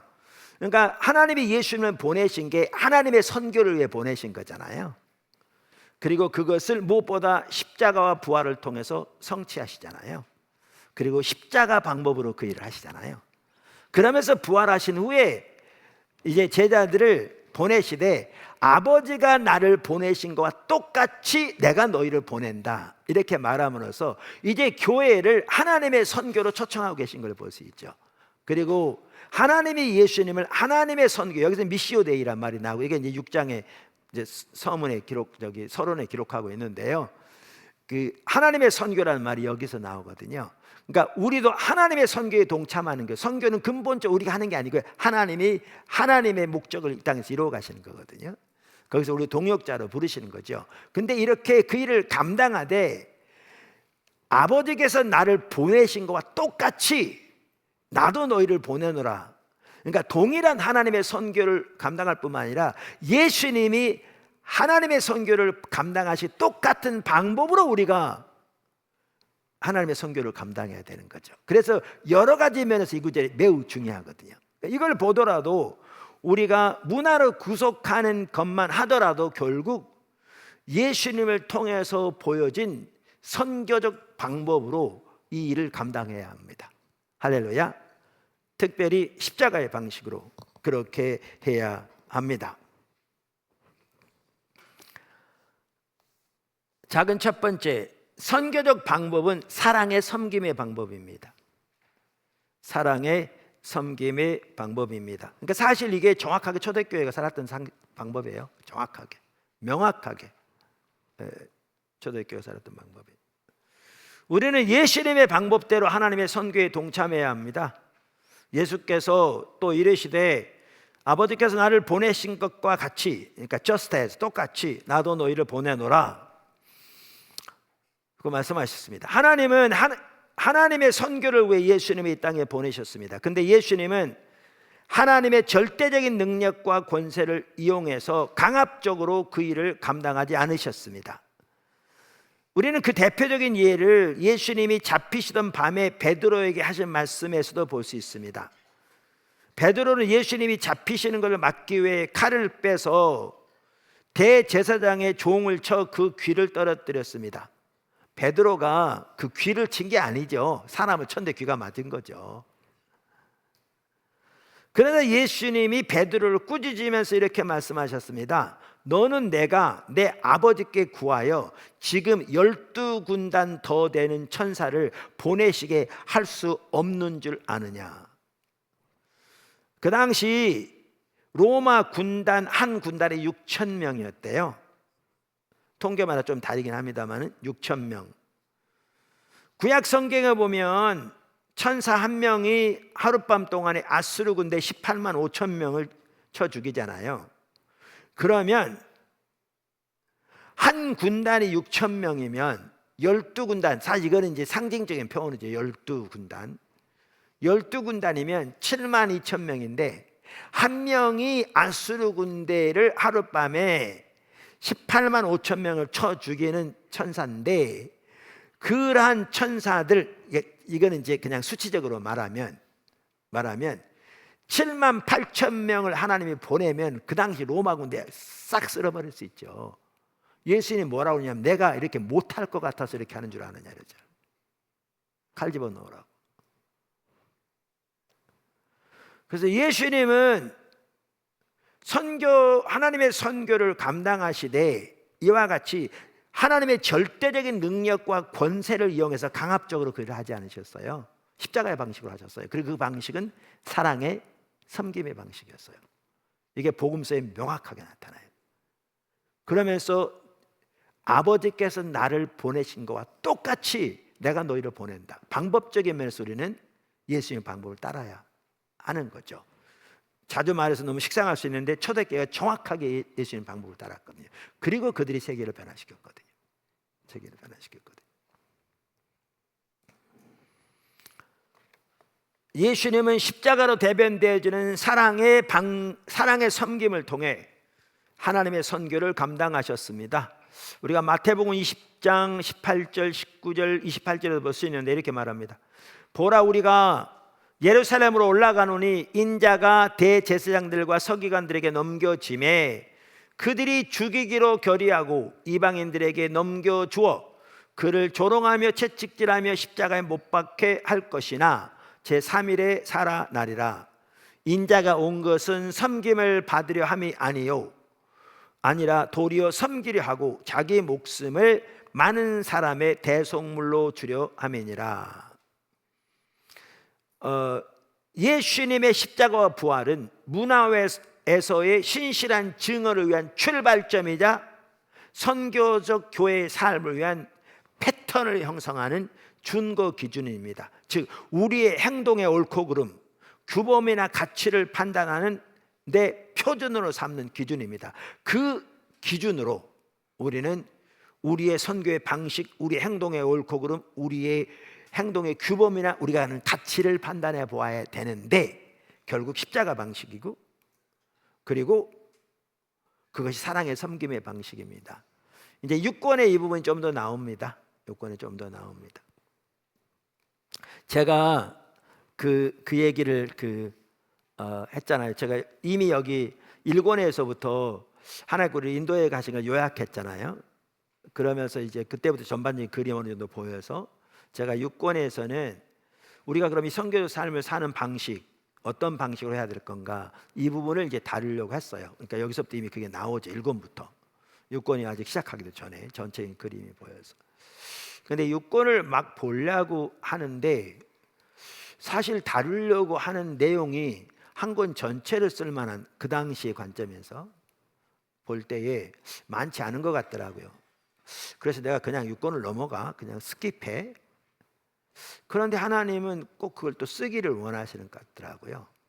그러고 있을 때 주님이 저에게 어떤 책을 보게 하셨냐면 탈기독교 시대 교회라는 책을 보게 하셨어요. 오늘날 지금 미국만 하더라도 교회가 어떤 상태인가. 거기에 보면 이제 지난 25년 동안 4천만 명의 교회를 떠나잖아요. 그게 미국 인구의 15%. 근데 그게 이 도표가 이렇게 가는. 이제 그러면서 하나님이 책들을 쫙 인도에 가게 하셨어요. 그러면서 보게 하신 게 초대교회가 어떻게 로마를 바꿨는가, 그거를 정확하게 역사적인 그걸로 보게 하신 거예요. 근데 정확하게 그게 성경에 말하는 예수님의 방식이었어요. 그래서 6권이 나온 거예요.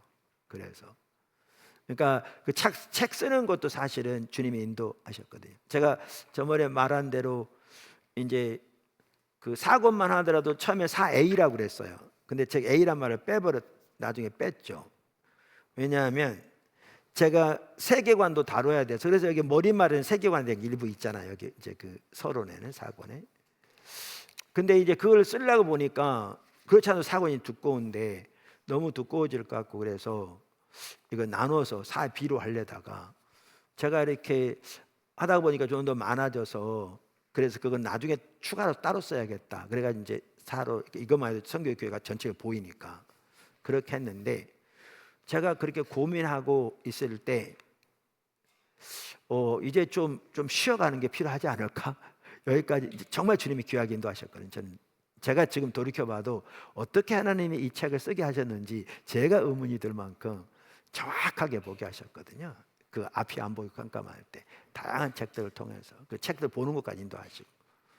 그래서 그랬는데 좀 쉬어갈까 그러고 있을 때 주님이 분명히 인도하시는 게 보이는데, 책은 그 전에 가지고 있었는데 종교 중립성의 신화라는 책을 보게 하셨어요. 그 책이 되게 어려워요.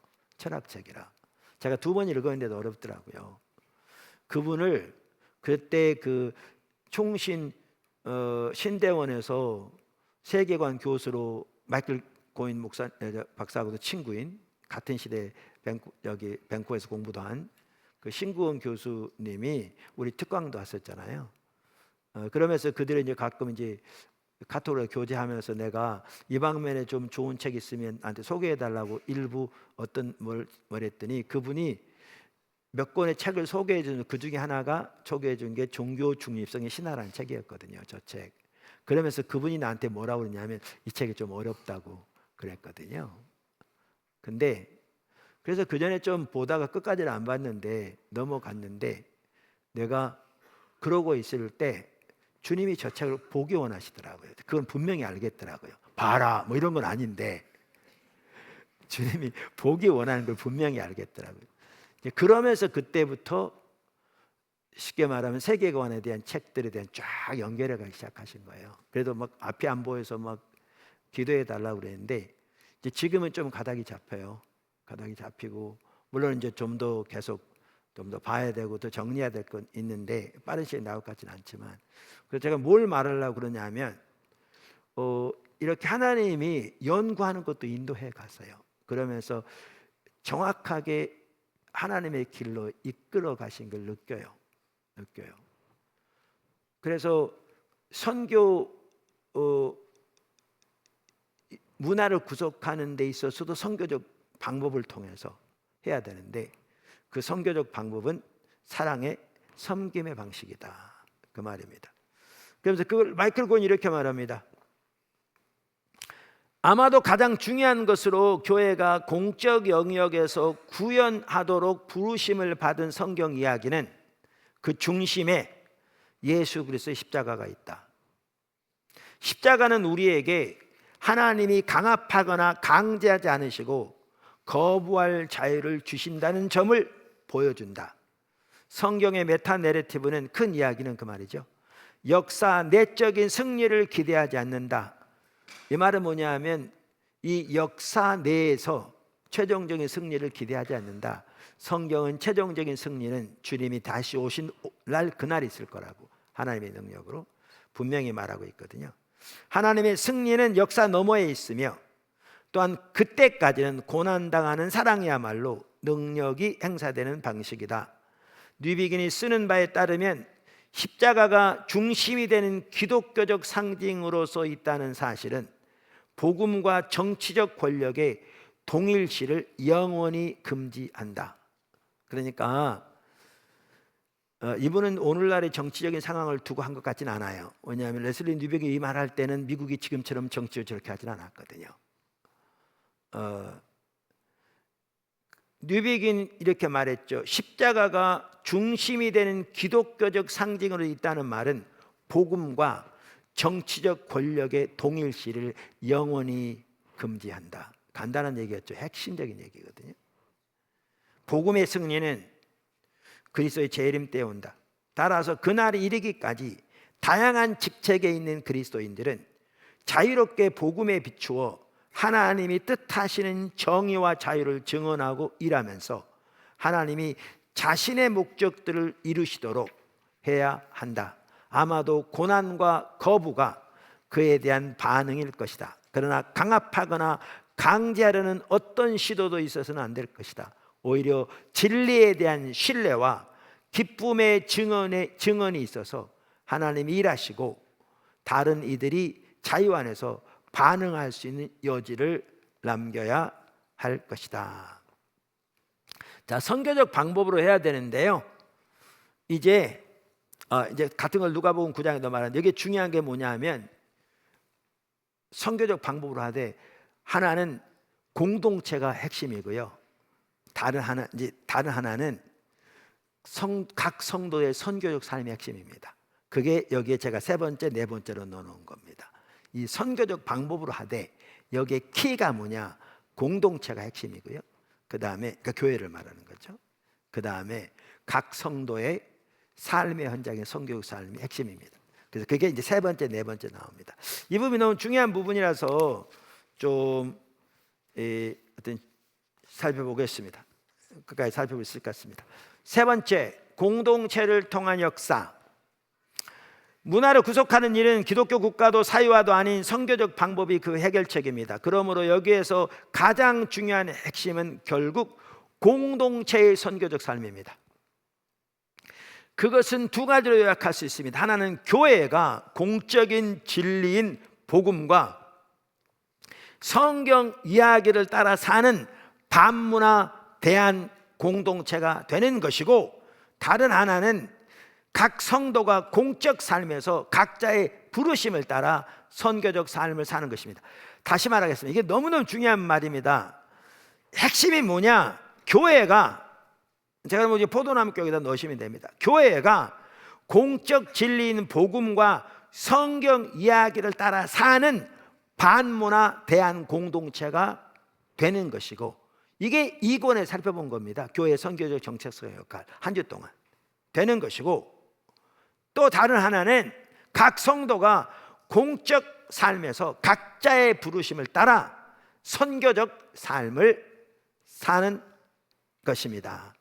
하나님은 결국 이들을 통해서 하나님의 일을 이루어 가십니다. 할렐루야. 자, 그럼 첫 번째, 복음과 성경 이야기를 따라 사는 매력적인 반문화 대한 사회, 이제 교회를 말하죠.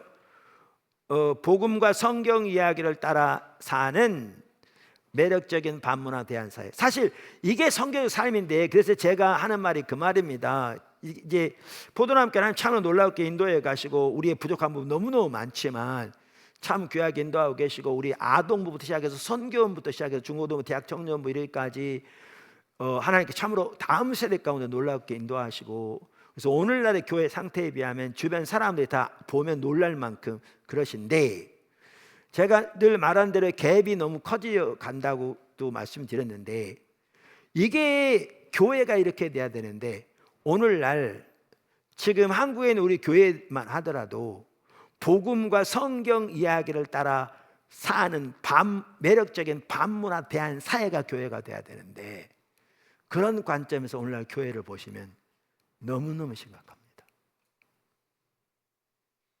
그 이해조차가 공유되지 않을 뿐만 아니라 그 삶을 살기를 시도하는 것조차, 그러한 길을 배우고자 하는 자세부터가 전혀 있지 않은, 자기 중심 삶에서 전혀 돌이키고자 하는 열망조차가 없는 대부분의 경우에 너무너무 심각한 거죠. 그러니까 그럴수록 아까도 기도로 시작했듯이 새물결 대학, 거기에 새물결 신학교도 세워질 거고, 그리고 다양한 부분에 사람이 인도하시는 대로 미디어 학교든지 하여튼 예술이든지 다양한 부분에서 학교가 빨리 세워지기를 위해서 기도하는 게 너무나 필요할 것 같습니다. 우리가 서둘러 사지는 않을 거고요. 우리 능력 하신 내용이 아니에요. 근데 기도해야 되고, 아까 말한 대로 깨어 있어서 하나님 어떻게 일하고 계신지, 그저 어느 날 먼 미래에 되겠지가 아니라 주시해 보는 그런 자세는 너무나 중요할 것 같다라고 말씀드렸습니다. 문화를 구속하는 일을 위해서도 결국 교회가 핵심입니다. 교회는 이 땅에 하나님의 목적을 낸 그리스도의 몸입니다. 그 교회의 중요성을 레슬리 뉴비긴도 아주 강조했는데요. 마이클 고인은 뉴비긴의 그러한 내용을 글을 인용하면서 이렇게 말합니다. 이전의 기독교 세계의 강압적인 힘으로 돌아가는 것으로는 되지 않을 것이다. 오히려 복음을 믿고 그에 따라 삶이 형성된 지역 회중들에 의해 될 것이다. 공적 삶에 대한 그리스도인의 영향을 추구하는 데 고려해야 할 제1의 실제는 바로 기독교 회중이다. 교회라는 겁니다.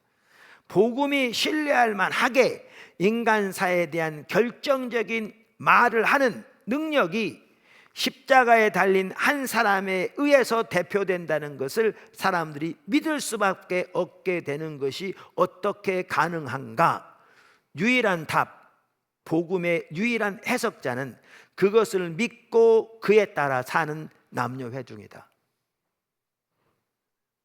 어마어마한 내용이죠. 그러니까 교회가 결국 하나님 나라의 징표다. 하나님 나라가 이 땅에 임했다는, 그리고 그 성격을 나타내 보이는 표징이고, 앞으로 완성될 하나님 나라가 어떠한 것인가를 보여주는 예고편이다 그랬잖아요. 예고편이다. 사실 그런 면에서 지금 포도나무 교회에 하나님 귀하게 세워가고 계시거든요. 많은 부분에서 정말 우리가 또 안 된 부분을 보면 너무나 힘들기도 하고 그렇지만, 근데 여기에서 우리가 만족할 내용은 전혀 아니고, 이번에도 계속 나왔습니다만 하나님의 의도가 어디인가를 보고, 그 의도가 그런데 그 앞에서 우리의 모습이 어떤가를 보면 우리가 얼마나 더 그렇게 되기를 주님의 은혜를 구하여 자신을 돌아보면서 서야 할 것인가 라는 걸 볼 수 있다, 그 말입니다. 할렐루야.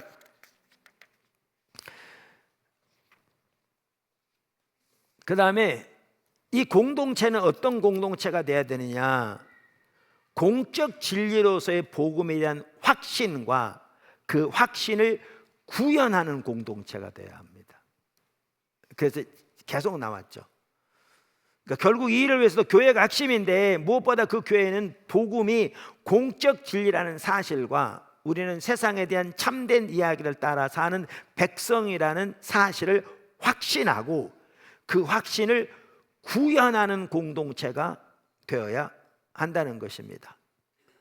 반복적으로 말하지만 성경의 진리는, 그 복음은 공적 진리입니다. 그리고 하나님의 백성은 그 성경 이야기를 따라 사는 사람들입니다. 근데 하나님의 백성들이 문화를 구속하는 삶을 살려면 그 사실을 확실해야 한다는 겁니다. 더 나아가 그 확신을 실제로 구현하는 공동체가 되어야 한다는 것입니다. 레슬리 뉴비긴도 그것을 반복적으로 강조합니다. 첫 번째로 요구되는 것은 간단히 말하자면 복음의 진리에 대한 확신의 회복이다. 인식론에 대한 뉴비긴의 작업 중 많은 부분이 바로 이 목적을 위한 것, 즉 복음의 공적 진리에 대한 확신을 다시 새롭게 하는 것이었다. 하지만 만약 그 말하는 것이 신뢰할 만한 것이라면 구현이 있어야 한다. 그리고 그 말하는 것이 인간 삶의 모든 영역을 주님이신 그리스도에게 굴복시킬 것을 요청하는 하나님 나라의 복음을 알리는 것이라면 그 구현은 메시지에 부합해야 한다.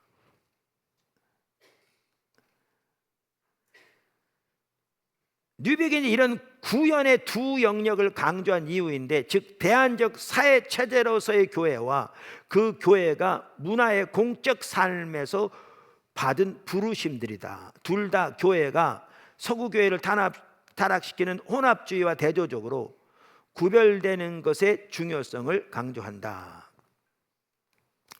자, 그러면 이제 레슬리 뉴비긴이 제시한 복음의 해석자인 교회 공동체의 특징을 그들은 6가지로 정리하는데, 그냥 쭉 읽어보겠습니다. 보면 첫째, 그것은 의심과 회의주의 세상에서, 이 시대가 그렇잖아요. 오늘날 의심이 아주 팽배하거든요. 특별히 모습도 모르는 시점에 찬양의 공동체가 될 것이다. 압도하고 상대주의를 낳는 다원주의 사회에서 진리의 공동체가 될 것이다. 이기적인 세상에서 자신을 위해 살지 않고 이웃의 일들에 깊이 관여하는 이타적인 공동체가 될 것이다.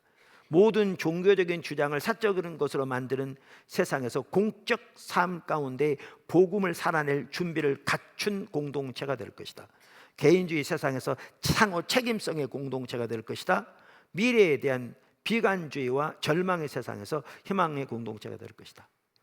사실 이런 부분 보면 포도나무 교회 많은 부분에서 그렇게 세워져 가고 있고요. 물론 더 나아갈 부분도 분명히 보이고요. 아래 내용은 같은 내용을 다른 책에서 두 학자가 정리해 놓은 겁니다.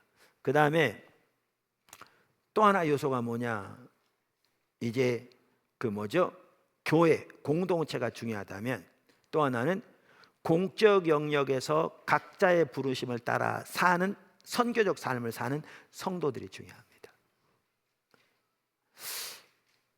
그러니까 레슬리 뉴비긴만 하더라도 그의 영향력으로 선교의 균형이 탄생됐다 여러 번 말씀드렸는데, 교회가 구체적으로 감당할 선교적 소명을 5가지 증언이라는 형태로 말했거든요. 그러면 첫째가 공동체 구별된 삶, 둘째가 평신도의 부름. 이 둘이 지금 두 가지가 우리가 지금 살펴보고 있는 거예요. 세 번째는 자비와 정의의 애들, 네 번째는 복음 전도, 다섯 번째는 복음이 알려지지 않은 곳을 향한 선교들. 이렇게 그러면서 이렇게 말합니다. 그러니까 마이클 고인이 뉴비긴의 그 이해를 지금 설명하고 있는 건데요. 성경 이야기 속 교회의 직무는 우주 역사의 마지막에 오고 있는 포괄적인 구원을 증언하는 것이다. 교회에 주어진 새로운 삶은 인간의 삶만큼 폭넓다. 삶의 모든 것이 회복되는데, 즉 문화, 사회, 경제, 정치, 예술, 학문, 가정, 그리고 그 이상에 포함된다. 교회의 첫 번째 증언은 새로운 존재의 방식을 통해서 곧 삶의 모든 것을 망라하는 다시 새롭게 됨을 통해서 이루어진다. 그러면서 교회 증언의 영역들 중에서 뉴비긴이 제일 중요하며 또한 상당한 자리를 차지하는 것은 신자들이 그들의 특정한 소명의 맥락에서 이 새로운 존재를 살아내는 것을 보는 데 대한 그의 관심이다. 각 구성원의 다양한 부르심에서 그리스도의 주권에 대한 일차적인 증언이 주어져야 한 이유는 교회의 증언의 엄청난 우위는 밭, 가정, 사무실, 공장 그리고 법정에서 일어난 수많은 구성원의 증언이기 때문이다. 성도들이 이렇게 선교의 쉽게 말하면 그 최첨단에서 이렇게 선교적 삶을 사는 게 핵심이다, 그 말입니다. 그 다음 내용들도요 매우 중요한데 시간이 좀 이렇게 가니까 제가 줄이고 작은 세 번째로 넘어가겠습니다. 공동체의 삶과 각 성도의 선교적 삶의 균형이 중요합니다. 이게 사실 그동안 둘 중에 하나만 주로 강조해 왔거든요. 근데 균형이 중요합니다. 이러면 선교단체 같은 경우에는 지역 교회 중심으로 사역하는 것이 너무나 오랫동안 떨어져 있기 때문에요. 지역 교회에 대한 개념이 없는 교회가 너무 많습니다. 근데 교회가 매력적인 반문화 대안사를 먼저 세워지지 않으면 성도들이 삶의 현장에서 이 삶을 살 수 없습니다. 이 균형이 중요합니다. 균형이 중요합니다. 지금 포도나무 교회에 하나님께서 이렇게 매우 귀하게 해가시는데 또 한편으로는 성도들 삶에서 매우 이런 일을 하고 계시더라고요. 오늘도 한 분이 저한테 상담하러 왔어요. 그분도 그 사업을 시작한 지 얼마 안 됐는데 자기 생각 이상으로 하나님 일하고 계신 거예요. 근데 그분이 고민이 뭐냐, 이 상황에서 방향을 잃지 않고 하나님이 의도하신 그 자리에 서는 게 고민인 거죠. 그래서 저한테 상담하러 왔어요. 제가 그 얘기 했거든요. 지금 우리가 YMC도 그렇고 뭐 학군단 신회도 그렇고 예를 들면 학원 사역이 침체되는 상황에서 우리는 후발주자를 이제 뛰어드는 거잖아요. 맨 땅에 해당하는 이미 있는 단체를 다 축소되는 뭐 CCC 정도만 그냥 다른 또 모아지게 그렇게 하고 있는 그 외에는. 그러면서 이렇게 되면 우리가 하기 쉬운 게 뭐냐면 사람들이 하는 쉬운 어떤 인간적인 교제의 방법으로 그걸 뚫으려고 하는데 그거 안 되는 길이거든요. 우리를 인도하신 게 철저하게 십자가 복음의 삶을 살고 이것이 선교적 교회의 열매 맺도록, 그래서 문화를 구속하는 데까지 나가도록 이끌어 가시는 거잖아요. 지금 주님이 이 일 하도록 일하고 계신 거거든요. 그러니까 그것이 YMC 간사건 예를 들면 학군단 신회에 간사건 아니면 사업을 하건 아니면 직장에서건 요 하나님의 인도하심을 잊으면 주님의 뒷받침이 없습니다. 나름대로 돈은 좀 벌지 몰라도 아니면 그런 일도 별로 안 될 것이고요. 지금 주님 뭘 하고 계시냐? 지금 이 일 하고 계신 거예요. 지금 여기 우리가 이번에 살펴본 거죠. 이 일. 그러면 우리는 바로 그 하나님의 인도하심이 어딘가를 보고 거기 있어야 주님이 뒷받침하시는 겁니다. 뒷받침하시는 겁니다. 그래서 그걸 잊지 말아야 합니다. 잊지 말아야 합니다. 그리고 주님이 매우 귀하게 일하고 계십니다. 여러 사람의 삶 속에. 그러니까 여러분 모두가 있는데 근데 이번에 방점이 뭐냐면 모두가 실제로 그런 거잖아요. 그러니까 십자가 보고 실제로 살 뿐만 아니라 하나님과의 관계에서 그럼 여러분이 있는 자리에서 이 하나님의 일을 위해 어디로 인도하고 계신가를 명확하게 보고 그 자리에 함께 한다는 거죠. 그래야 주님이 뒷받침하실 거거든요. 다 사업하는 것도 아니고 다 뭐 학군단 신회 간사도 아니겠지만 있는 자리에서 그래야 주님이 뒷받침하실 거거든요. 그래서 이 쉽게 말하면 균형이 얼마나 중요한가, 이게 참 중요한 내용이 여기 많이 있어요. 중요한 내용이. 그래서 이렇게 꼭 읽어보세요. 그냥 넘어가지 마시고. 왜냐하면 읽어도 충분히 알 수 있도록 되는데 매우 중요한 내용이 많아요. 그래서 꼭 읽어보시고요. 제가 마지막으로 그 역사적인 예를 살펴보고 마치려고 해요. 그러니까 계속 할 수는 없어서 시간적으로. 세상을 위하되 세상을 반대하는 삶, 세상의 문화를 취하되 그 배후에는 우상 숭배적인 이해를 복음으로 전복시킨 것이 우리의 그 문화를 구속하는 삶인데, 그 중요한 예가 초대교회 당시의 오이코스입니다. 예를 들어 초대교회는 노예 제도를 철폐하기 위해서 무력으로 로마에 대항하지 않았습니다. 그러니까 어떤 사람은 왜 사도 바울은 노예 제도를 마치 용납한 것처럼 용납하지 않았어요. 근데 그렇게 써있냐? 왜 노예 제도를 대적해서 쓰지 않았냐? 이렇게 말하는 사람도 있거든요. 근데 예수님도 그랬어요. 그 당시에 노예 제도를 철폐하기 위해서 군중을 일으키지 않았어요. 근데 그 근간을 흔들었어요. 그 근간을, 그 뿌리채 뽑은 거죠. 무슨 말인지 보시면, 만약 그렇게 했더라면 그들은 실패했을 것입니다. 예를 들면 초대교회. 그러나 그들은 복음과 성경 이야기를 따라 사는 매력적인 반문화대한 사회로서의 교회의 삶을 통해 그 일을 추구했습니다. 딘 플레밍이 그것을 아주 잘 설명합니다. 선교적 교회 책에 나오는 내용일 겁니다. 바울의 전략은 노예제도 같은 로마 세계의 권력 구조에 반대하는 운동을 일으키는 것이 아니다. 분명 로마의 지배 문화 안에서 주변부의 소속 공동체로서 존재하는 교회는 사회 구조의 대대적인 변화를 일으킬 기반이 없다. 대신 바울의 선교적 접근은 안으로서부터의 변화를 일으키는 방식으로 문화에 참여하는 것을 추구한다. 벤 위더링턴 3세는 바울이 고대의 가정 같은 사회제도 안에서 각자의 사명을 살아냄으로써 가시적이고 본질적인 차이를 체현하는 그리스도인들을 마음에 그리고 있다고 주장한다. 시간이 지나면서 복음이라는 누룩이 그 일을 할 것이다. 그러니까 초대교회는 로마 제국의 문화적 환경에 태어났잖아요. 로마 제국의 기초는 사회 단위 기초는 오이코스였습니다. 오이코스는 집이란 말인데 보통 가족으로 번역되지만 로마 제국 당시에는 오이코스가 핵가족과 대가족뿐 아니라 종과 노예까지 포함하는 분화되지 않은 가족 전체를 말했습니다. 거기에는 사법적 권위와 더불어 경제적 관계도 포함되어 있었습니다. 로마의 가족은 로마 문화의 우상 숭배적 풍조로부터 깊은 영향을 받고 있었습니다. 아버지 혹은 가장의 권한은 사실상 무한해서 그 가족들의 생사를 가늠할 정도였습니다. 그는 가족의 주인이었습니다. 가족 전체가 이처럼 미분화되고 일방적인 가부장적 권위에 좌우되었으며 그런 권위가 대단히 오용되는 경우가 많았습니다.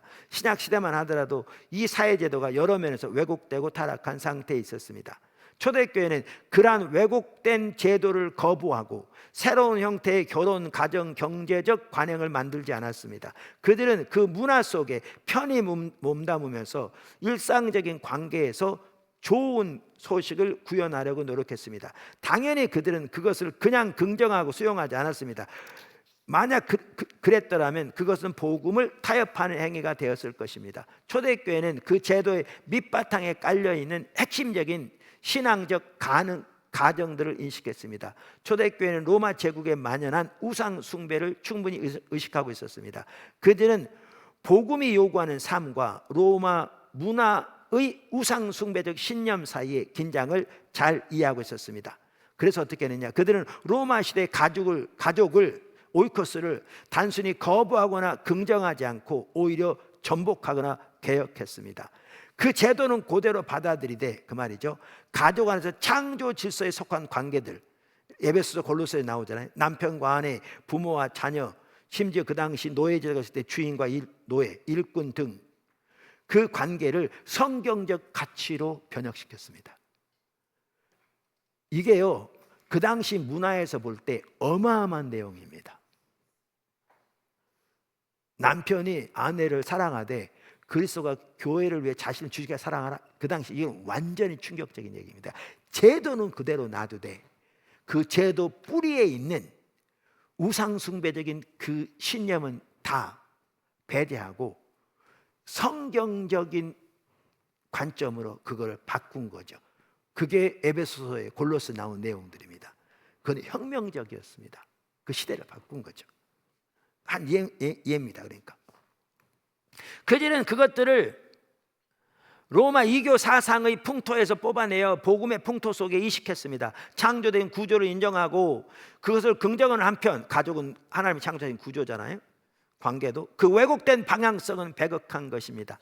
우리는 그것을 에베소 5장 등에서 볼 수 있습니다. 그러한 그 시대의 배경에서 우리가 에베소 5장을 보면 그것은 참으로 놀라운 하나님의 말씀이 아닐 수 없습니다. 남편에게 아내를 희생적으로 사랑하는 권면, 자녀들을 자유롭게 양육하라는 권면, 종들을 존중하는 태도로 대하라는 권면 등 그 당시 참으로 급진적인 요구였습니다. 주님을 위해서 자발적으로 스스로를 쳐서 복종시키면서 여성과 노예를 존귀하게 대하는 태도는 참으로 혁명적인 모습이었습니다. 초대교회가 하나님께 순종함으로써 전혀 다른 종류의 오이코스가 형성된 것입니다. 초대교회 당시 로마인들도 그것을 오이코스로 알아볼 수 있었지만 그것은 어디까지나 근본적으로 변혁된 가족이었습니다. 이제 아버지는 자기의 권위를 다른 사람 위에 군림하는 데 사용하지 않고 희생적으로 섬기는 데 사용하였습니다. 아내와 자녀와 노예들은 새로운 차원의 존엄성을 입게 되었습니다. 초대교회는 고대 세계에서 부자와 가난한 자, 남자와 여자, 노예와 자유인, 그리스인과 이방인 사이에 세워진 장애물들을 무너뜨렸습니다. 어떤 학자는요, 이것을 사회적 불가능성이라고 불렀습니다.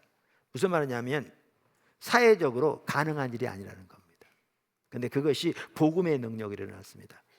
그게 초대교회가 로마를 변화시키는 방법이었습니다. 그러니까 우리가 선교적 삶을 통해서 그렇게 교회가 성경 이야기를 따라 살고 복음의 공적 진리인 것을 인식하며 그것을 구현하는 매력적인 반문화 대한사회로 세워지고 성도들이 각 삶의 현장 일터에서 그러한 토대 위에서 하나님의 부르심과 소명에 따라 사랑의 섬김의 방식으로 선교적 삶을 살되 초대교회가 살았던 것처럼 이렇게 그 문화 속에 살되 그러나 그 배후에 있는 그 우상숭배적인 가치는 복음의 진리로 가치로 대체해서 그것이 열매 맺도록 살아가는 삶을 통해 문화가 구속됩니다. 그게 앞으로 나오지만 이제 예를 들면 여기에 전문적인 지식도 필요하게 된 거고 이렇게 되는 거죠. 그래서 이제 보시면 우리가 우리 삶의 모든 영역을 성경적 진리의 토대에 세운다는 것은 기독교 세계를 추구하는 게 전혀 아니고요, 정치적인 방법으로 세상적인 강함을 통해서 얻어낸 것도 아니고요, 교회와 각 성도가 선교적 삶을 살고 하나님이 의도하신 교회를 구현함을 통해서 하나님의 능력으로 그 일을 감당하되 최종적인 승리는 주님이 오시는 그날까지는 이루어지지 않을 겁니다. 그리고 그 목표를 향해 우리는 가되 우리를 기다리고 있는 것은 고난과 핍박일 수 있습니다. 그런 가운데서도 주님을 의지하고 또 십자가의 방식은 결국 그 뒤에 부활이 있어서 그것이 진정한 승리의 방법인데 그러한 삶을 통해 우리가 바로 문화를 구속하는 일을 감당할 수 있습니다. 다시 한번 말씀드린 대로 하나님께서 포도나무 함께 성도를 많은 성도의 삶 속에 참 귀한 일을 하고 계신데 한 명도 빠짐없이 그렇게 여러분들이 세워지고 그렇게 여러분의 자리에서 하나님의 인도를 따라 선교의 삶을 살 때 엄청난 일이 일어날 줄로 믿습니다. 기도하겠습니다. 하나님 감사합니다. 돌아간 발걸음 함께 해주시고 평안한 밤을 주시옵소서. 예수님의 이름으로 축복하며 감사하며 기도드렸습니다. 아멘. 마쳤습니다.